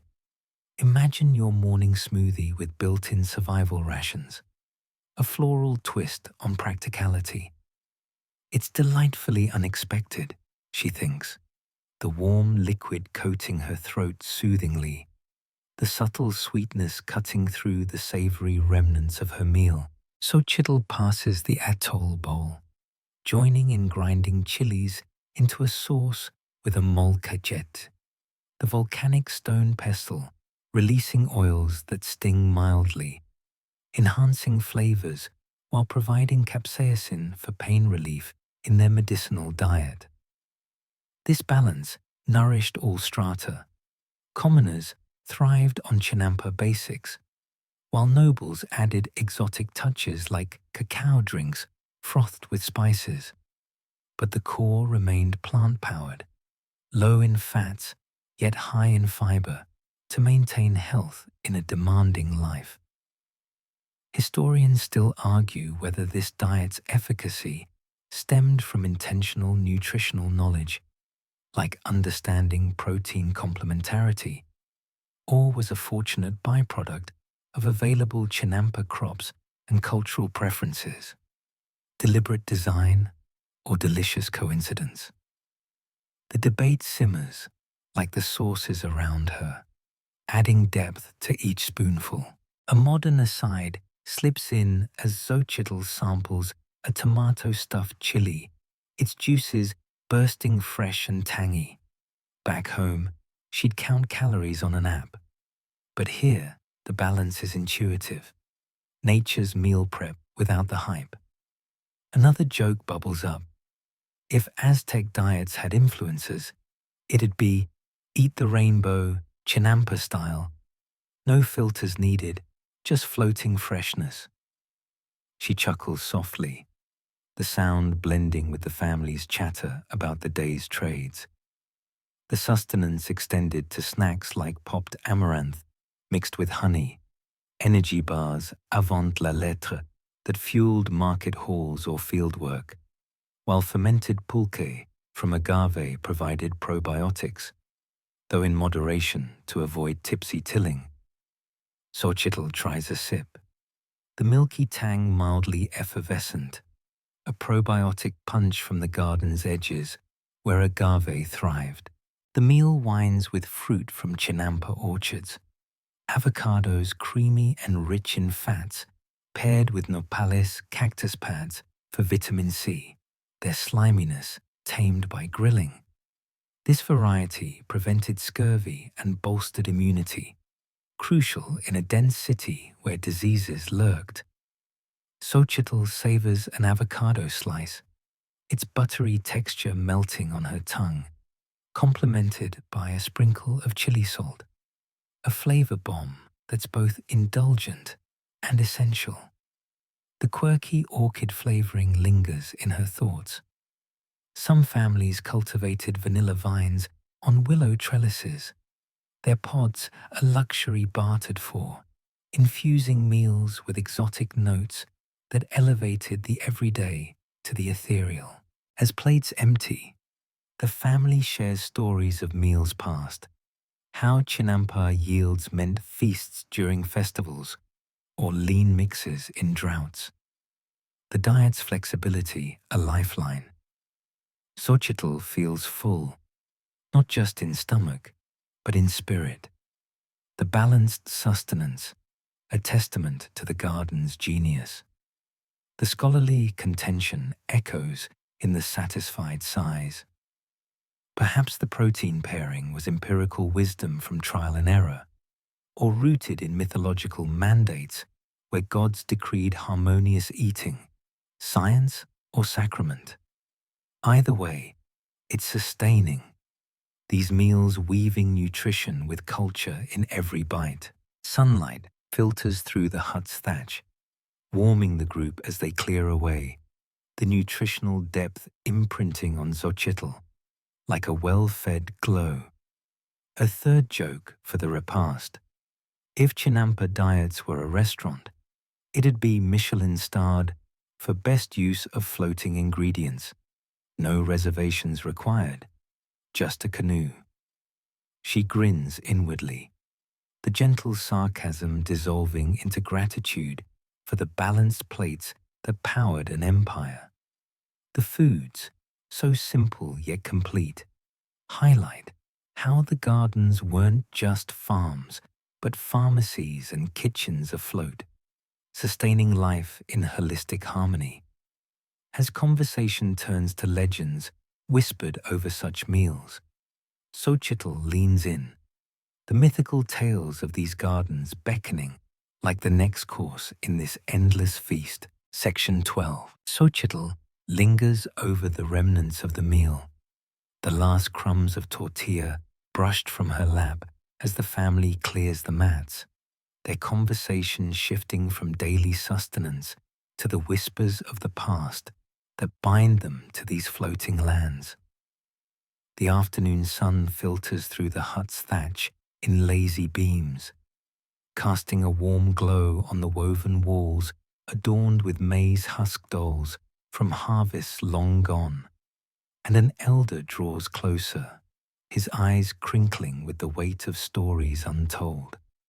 It's time for the mythical legends of the gardens, tales of divine origins spun like threads from the gods themselves, passed down by firelight and canal-side chats.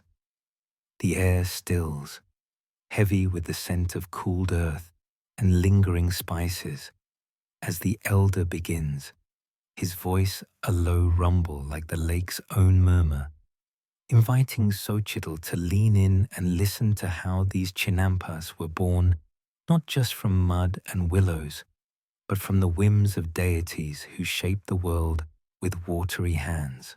The mainstream historical fact, threading through these legends, is that Aztec origin myths, recorded in codices like the Florentine Codex, describe the Mexica's migration and settlement, guided by Huitzilopochtli, their patron god, who led them to found Tenochtitlan on an island where an eagle perched on a cactus, symbolism that extended to the Chinampas as extensions of divine will, transforming a hostile lake into fertile ground through human emulation of godly creation.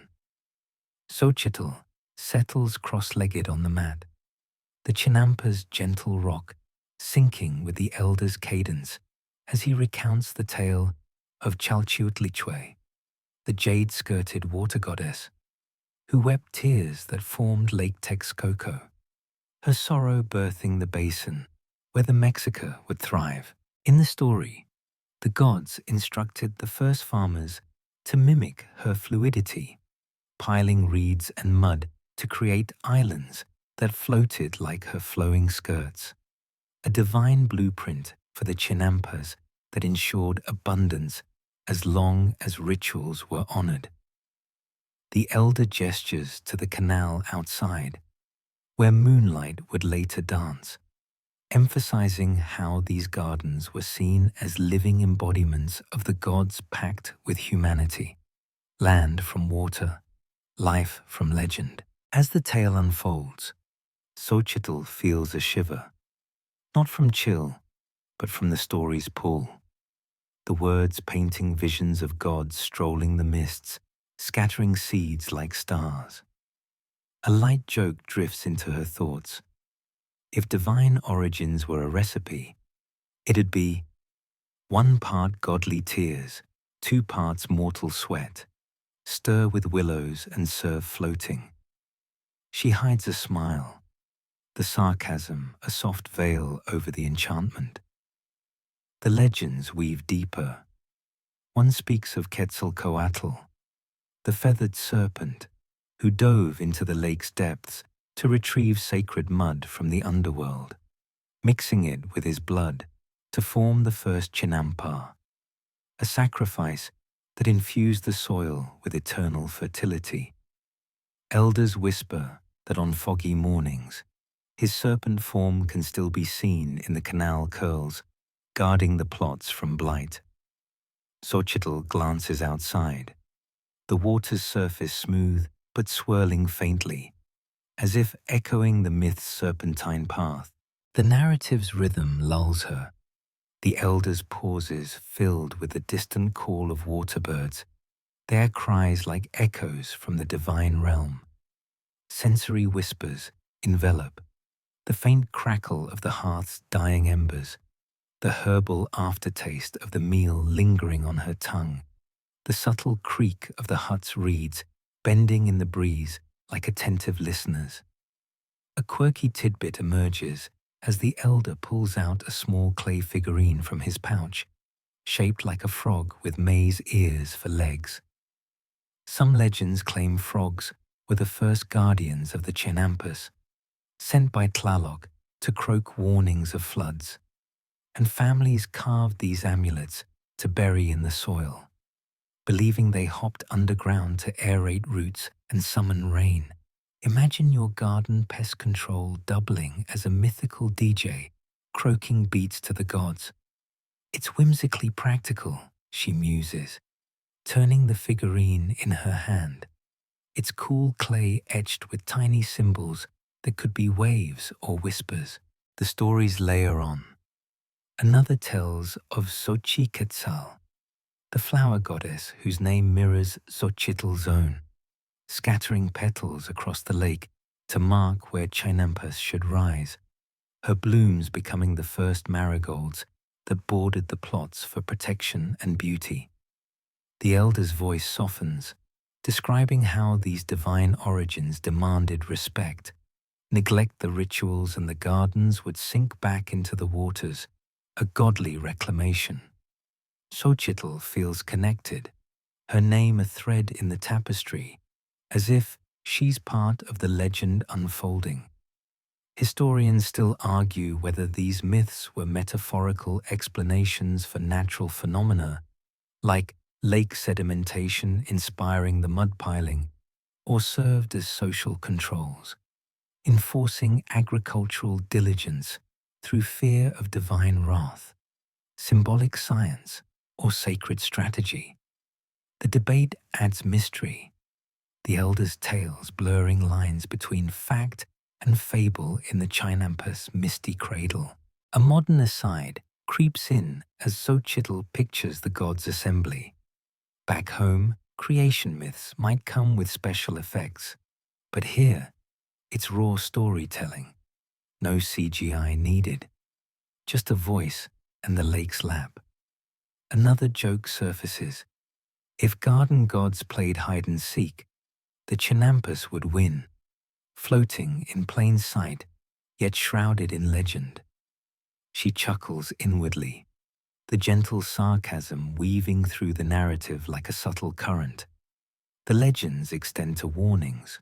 One whispers of a greedy farmer who ignored the gods, his chinampa dissolving overnight into the lake, reeds unraveling like forgotten promises, a cautionary tale that kept communities vigilant in maintenance and offerings.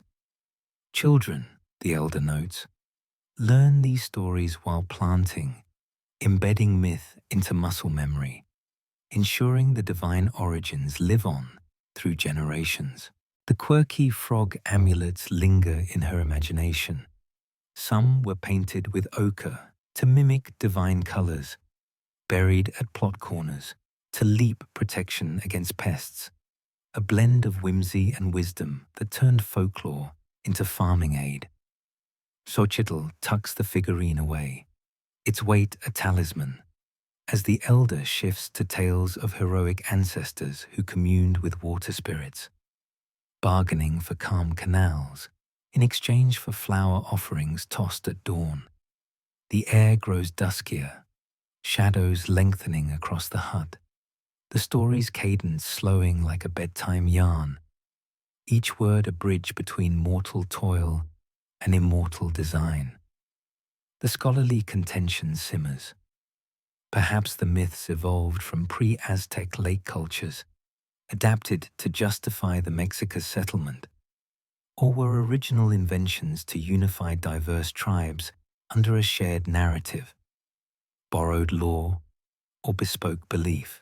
As the elder pauses, sipping from a gourd, Xochitl absorbs the layers, the divine tears forming the lake, the serpent's mud gift, the flower's petal map, all converging on these floating mazes as godly gardens. A third joke for the lore. If mythical origins were a family tree, the Chinampas would have roots in heaven and branches in the underworld. Talk about well-connected real estate. She grins softly, the sarcasm dissolving into wonder at how these tales sustained not just soil but souls, inspiring reverence that protected the environment long before ecology was a word. The legends, whispered by elders like this one, preserve the Chinampa's essence, a narrative net as strong as willow roots. Night deepens outside, stars reflecting in the canals like divine eyes watching, lulling Xochitl toward reflections on the harmony these myths fostered amid the urban sprawl. Section 30. Xochitl absorbs the elder's final words, the mythical whispers fading into the hut's quiet, like mist dissolving at dawn, leaving her with a profound sense of connection to the Chinampas as more than mere farms. They're a harmonious extension of the environment itself. The night air cools further, carrying the lake's gentle breath through the open doorway, and she steps outside, drawn to the moonlit expanse where the floating gardens stretch like a living blanket over the water. It's time to appreciate the deeper sustainability woven into this system, how the Chinampas fostered balance in a bustling urban world, turning potential chaos into ecological poetry. The stars reflect in the canals like scattered pearls, the willows silhouetted against the sky whispering approval as Xochitl wanders the plot's edge, her feet sinking slightly into the moist soil, feeling the pulse of a setup that nurtured both people and place without tipping the scales toward depletion. The mainstream historical fact underpinning this harmony is that the Chinampas created a closed-loop ecosystem where human waste from Tenochtitlan was used as fertilizer, canals filtered water naturally, and crop rotation prevented soil exhaustion, supporting dense urban populations sustainably long before modern environmental science formalized such concepts. Xochitl pauses by a canal, dipping her hand into the cool flow, watching how reeds along the bank sway, their roots acting as natural purifiers that trap sediments and absorb excess nutrients, keeping the lake from turning eutrophic despite the city's sprawl. This integration was masterful. Farmers dredged canals regularly, using the nutrient-rich sludge to top-dress the plots, recycling what could have been pollution into productivity. A zero-waste approach that kept the water clean enough for drinking and irrigation, while the biodiversity of crops and aquatic life maintained balance. Pests controlled by natural predators like birds and fish rather than harsh interventions. As she traces the water's path, feeling its silky current against her skin, a light joke drifts in. If sustainability were a dance, the Chinampas would be doing the tango with the lake, close, passionate, and never stepping on each other's toes. She smiles softly, the sarcasm a gentle ripple in the night's calm. The urban setting amplified this. Tenochtitlan, with its 200,000 residents packed into a lake-bound island, relied on the Chinampas not just for food, but for oxygen from plants, flood control from the canal network, and even microclimates that cooled the city through evaporation. Willows and reeds shaded the water, reducing algae blooms, while the floating design allowed the system to adapt to water level changes, rising with floods or settling in droughts without permanent damage. It's a living infrastructure where every element, plant, water, human, plays a role in mutual support, promoting longevity in a dense habitat that could have otherwise collapsed under its weight. Xochitl sits on the Chinampa's edge, legs dangling over the canal, the subtle bob of the island syncing with her breath like a shared meditation. Sensory details embrace her, the cool mist rising from the water, kissing her face with dewy freshness, the faint chirp of crickets hidden in the reeds like a nocturnal orchestra, the earthy perfume of damp soil mingled with night-blooming flowers that attract pollinators under the moon. A quirky tidbit surfaces as she notices fireflies darting over the plots. Aztecs viewed these glowing insects as spirits of the gardens, encouraged by leaving wild patches uncultivated to host them, believing their light guided beneficial bugs and warded off evil. Imagine your ecosystem with built-in fairy lights, a magical pest management that blended folklore with function.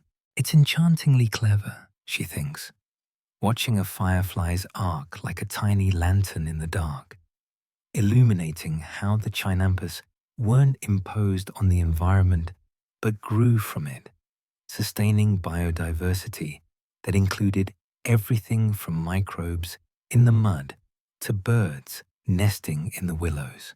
This harmony extended to resource management.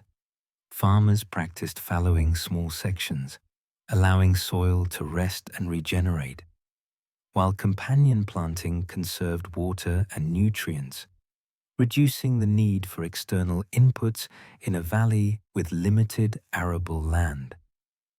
The dense urban setting benefited immensely. The Chinampas acted as green lungs, absorbing carbon and releasing oxygen, cooling the air in a pre-industrial city that could have sweltered without them. Xochitl reflects on the scale. Thousands of acres floating, feeding multitudes, while preserving the lake's health through natural filtration. A model of urban agriculture that predated skyscrapers and sprawl. Historians still argue whether this sustainability was a deliberate environmental ethic rooted in reverence for nature gods, like Tlaltekutli, the earth monster, or a pragmatic adaptation to scarce resources in a confined basin, intentional stewardship, or instinctive survival. The debate glows like the fireflies, adding layers to the night's quiet beauty.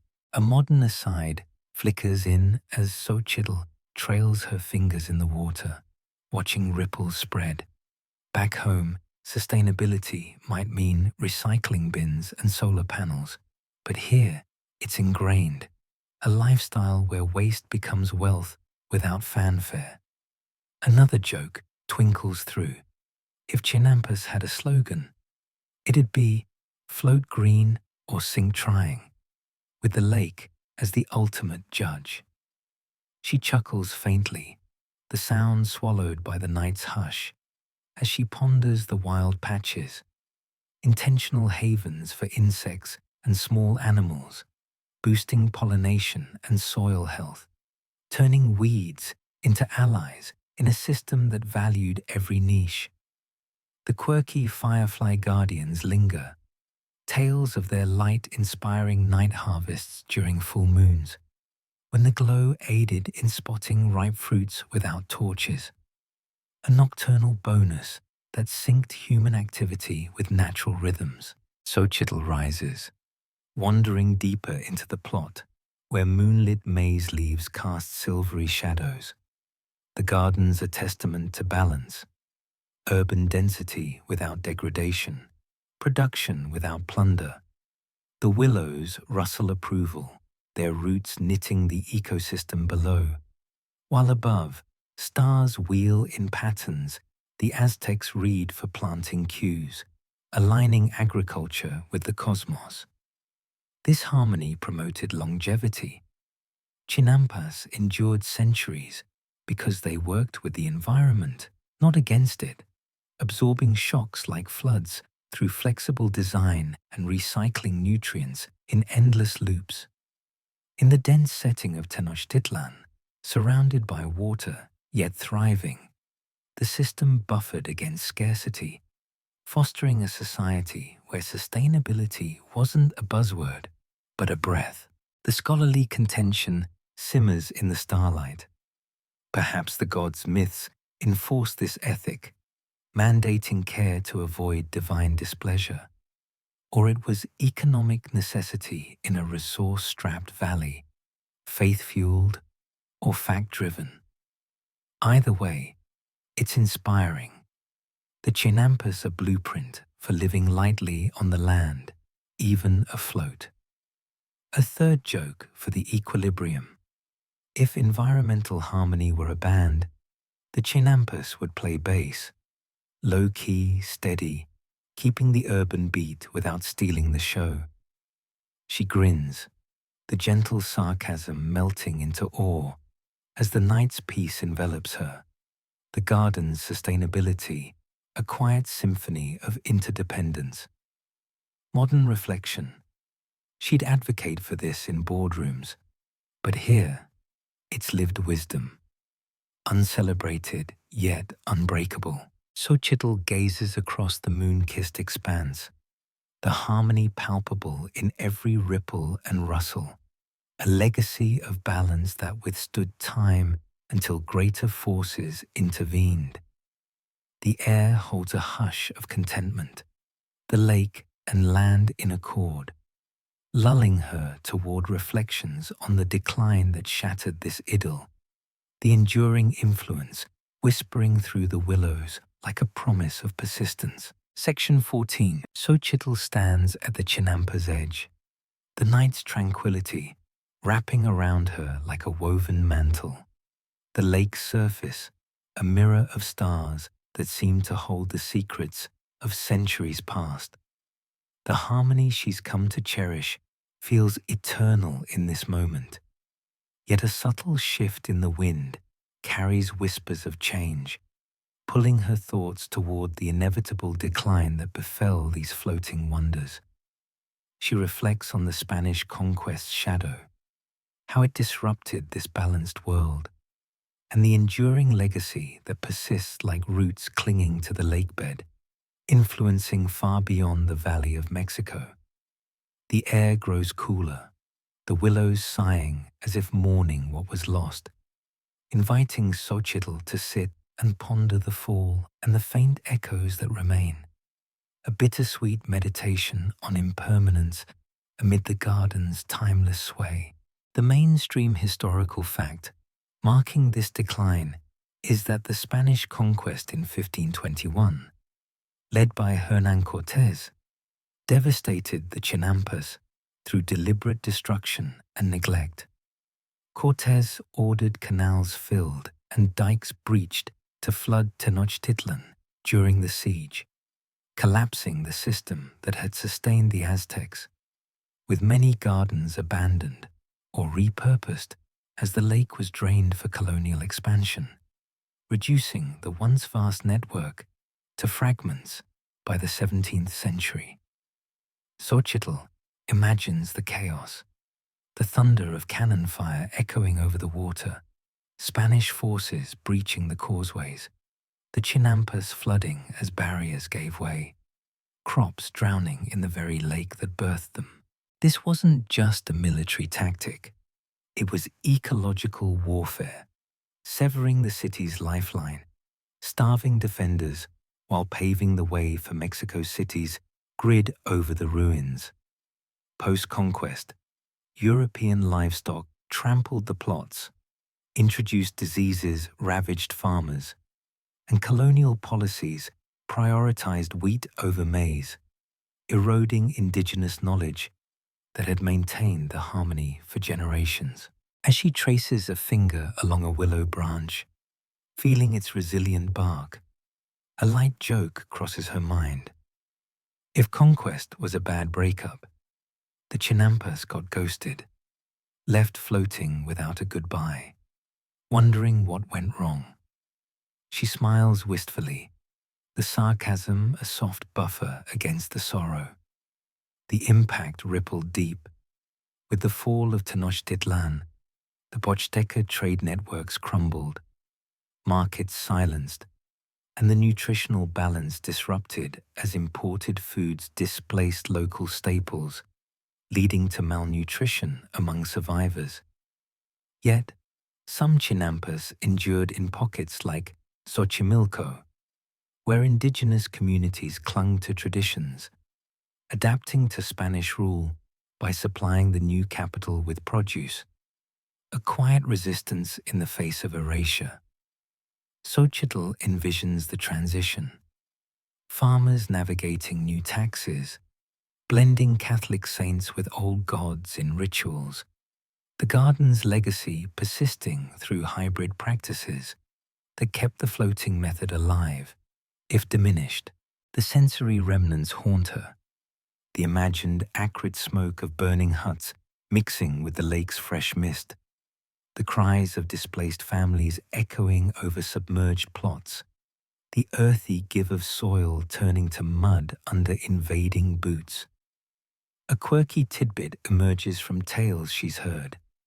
Some believe the Chinampas hold ghost gardens, spectral plots that appear in mists tended by Aztec spirits who replant maize under full moons, a fringe belief inspiring modern seekers to row out at night with offerings, hoping to glimpse the ethereal harvest, a romantic notion, blending folklore with eco-mysticism, where the legacy lives in supernatural blooms.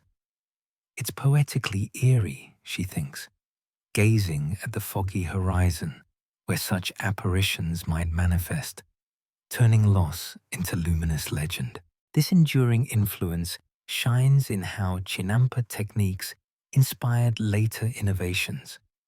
Colonial chroniclers, like Bernardino de Sahagún, documented the system in awe, their writings preserving knowledge that influenced European agriculture, while today, Xochimilco's remaining gardens draw tourists on colorful trajineras, boats gliding through canals in a vibrant echo of the past.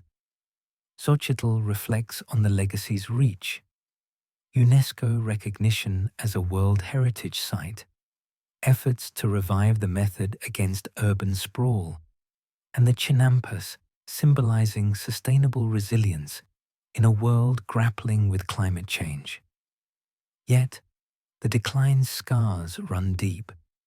Draining the lake for Mexico City's growth caused subsidence, the ground sinking as ancient aquifers depleted, a conquest's long shadow where buildings tilt like weary sentinels over buried gardens.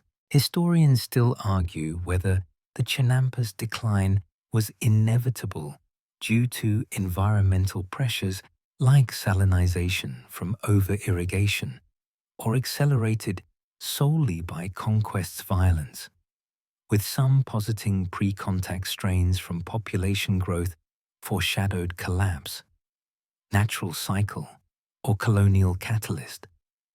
The debate tugs at her as she considers the influence persisting in Mexican cuisine, where Three Sisters dishes endure, or in global urban farming projects modeling floating gardens on Aztec designs, from Bangladesh's flood-prone deltas to Dutch hydroponics.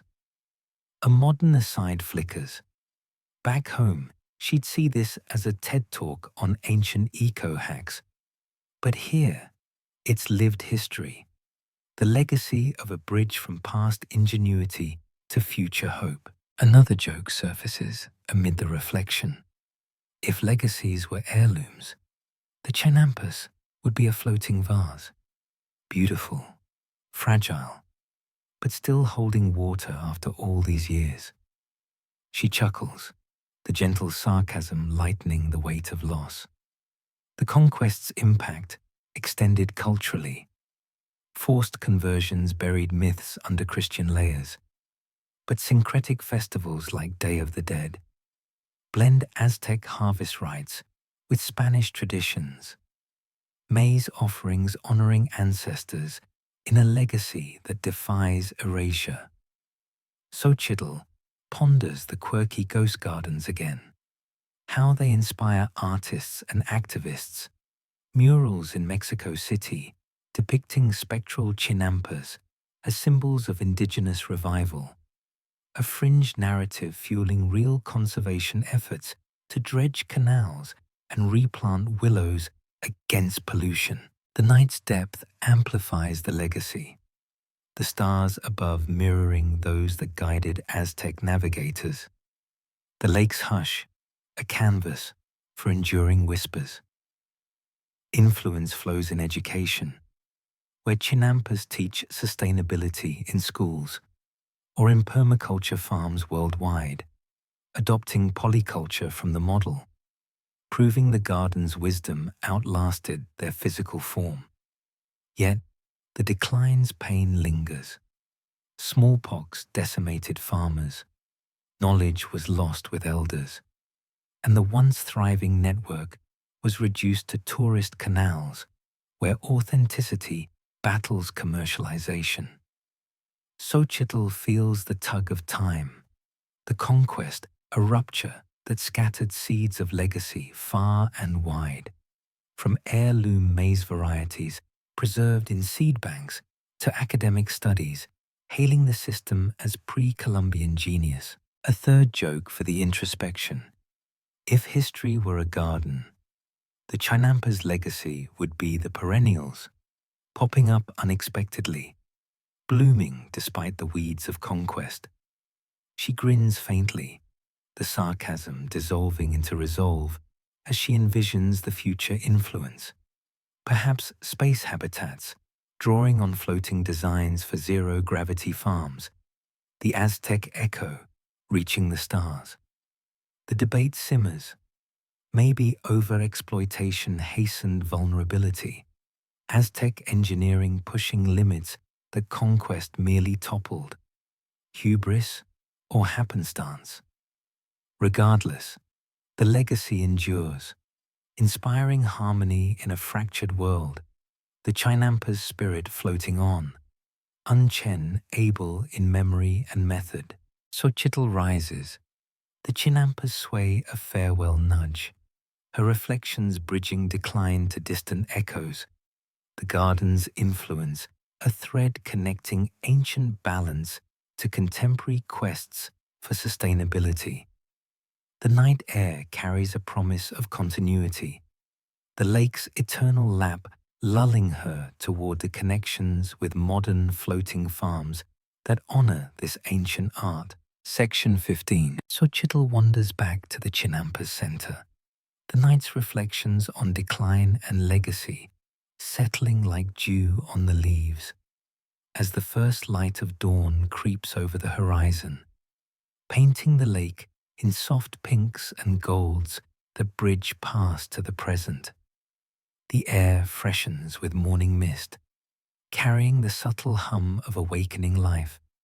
Birds calling from the reeds, the distant paddle of early risers, and she feels a pull toward the modern echoes of these ancient practices, how the Chinampa's ingenuity resonates in contemporary floating farms scattered across the globe. It's a connection that transcends time, linking the Aztecs' watery wisdom to today's quests for sustainability amid rising seas and crowded cities. She sits by the canal, dipping her toes into the cool water, imagining how these floating mazes inspire solutions far beyond the Valley of Mexico. A legacy reborn in innovative adaptations that honor the old while facing the new.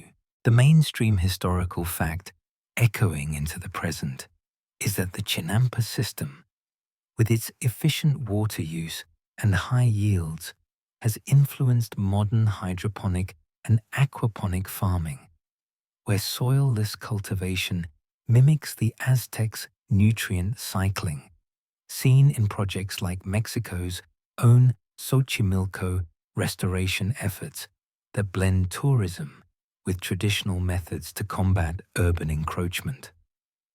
Xochitl envisions these contemporary counterparts, floating farms in the Netherlands, where barge-based greenhouses grow lettuce on recycled water, echoing the Chinampa's buoyancy to adapt to flood-prone lowlands.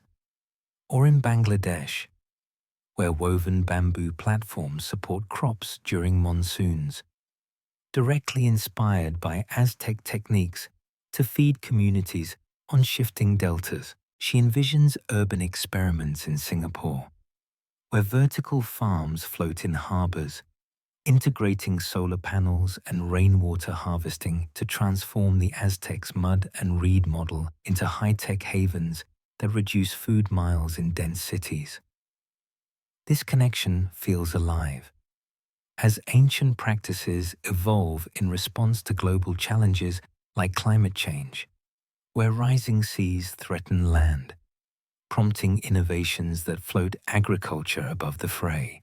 As the sun rises higher, burning off the mist, Xochitl's thoughts drift to how these echoes preserve cultural heritage. In Peru, indigenous groups revive similar raised bed systems in Lake Titicaca, blending Quechua traditions with Aztec influences via shared Mesoamerican roots, sustaining fisheries below while crops thrive above.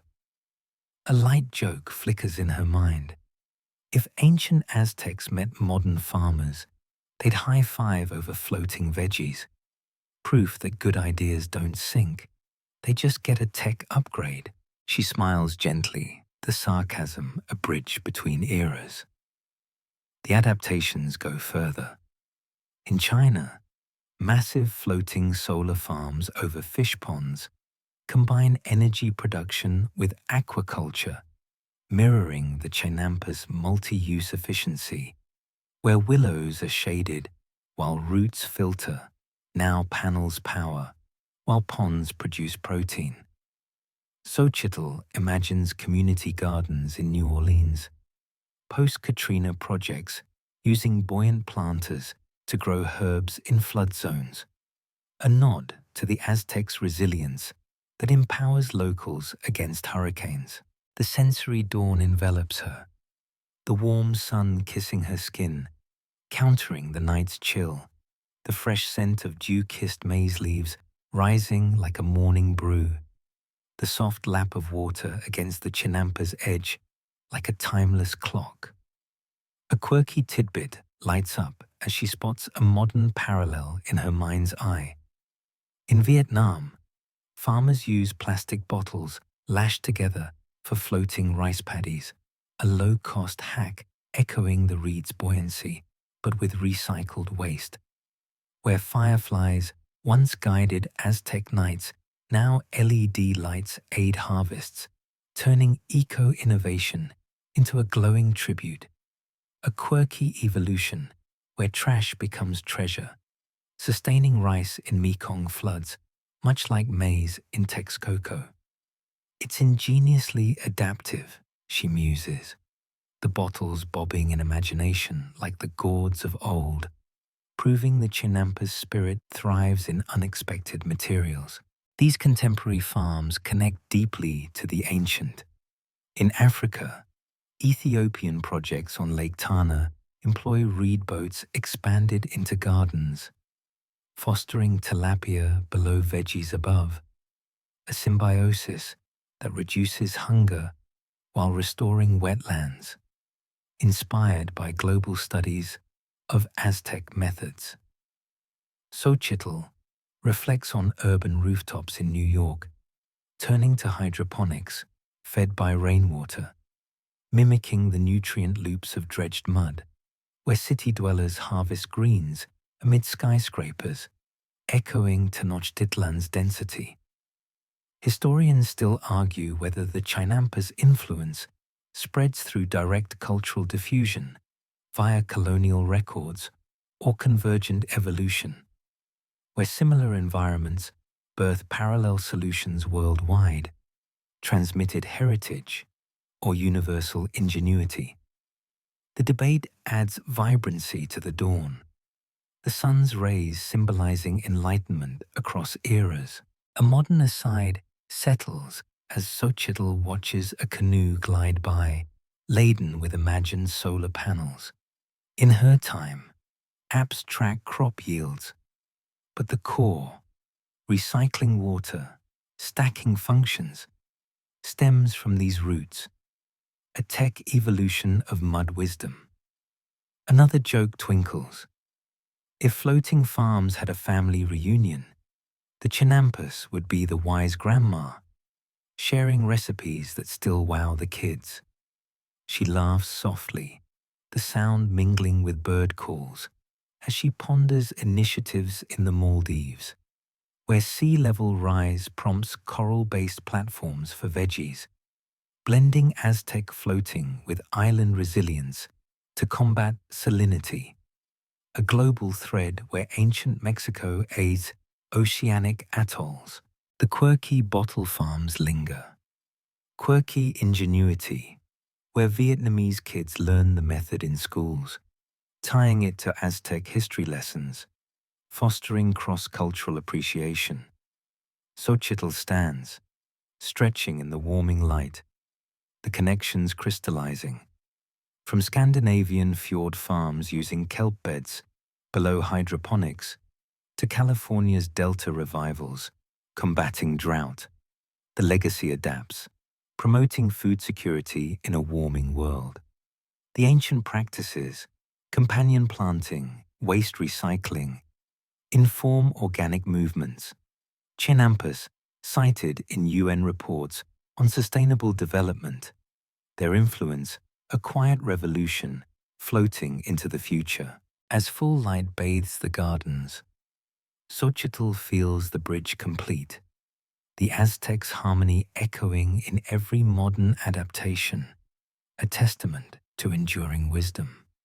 The scholarly contention simmers. Perhaps diffusion through ethnographic texts spread the model, or independent inventions prove human creativity's universality, borrowed or born anew. Either way, it's inspiring. The Chinampas echoes a call to innovate with nature, not against it. A third joke for the connection. If time travel were real, Aztec farmers would visit modern floats and say, "Nice upgrade, we'll take the solar panels." She grins, the gentle sarcasm fading into hope as the day's warmth promises continuity. Xochitl turns back to the hut. The modern echoes a comforting link, the ancient practices alive in global farms that sustain amid change. The Chinampas' legacy, an unbreakable float on time's current. As the dawn's light softens the edges of the Chinampas, Xochitl feels a profound peace settle over her, the lake's gentle lap like a final lullaby whispering through the willows. The stories, the labors, the myths, all weave into a tapestry that cradles her thoughts, easing the mind toward rest.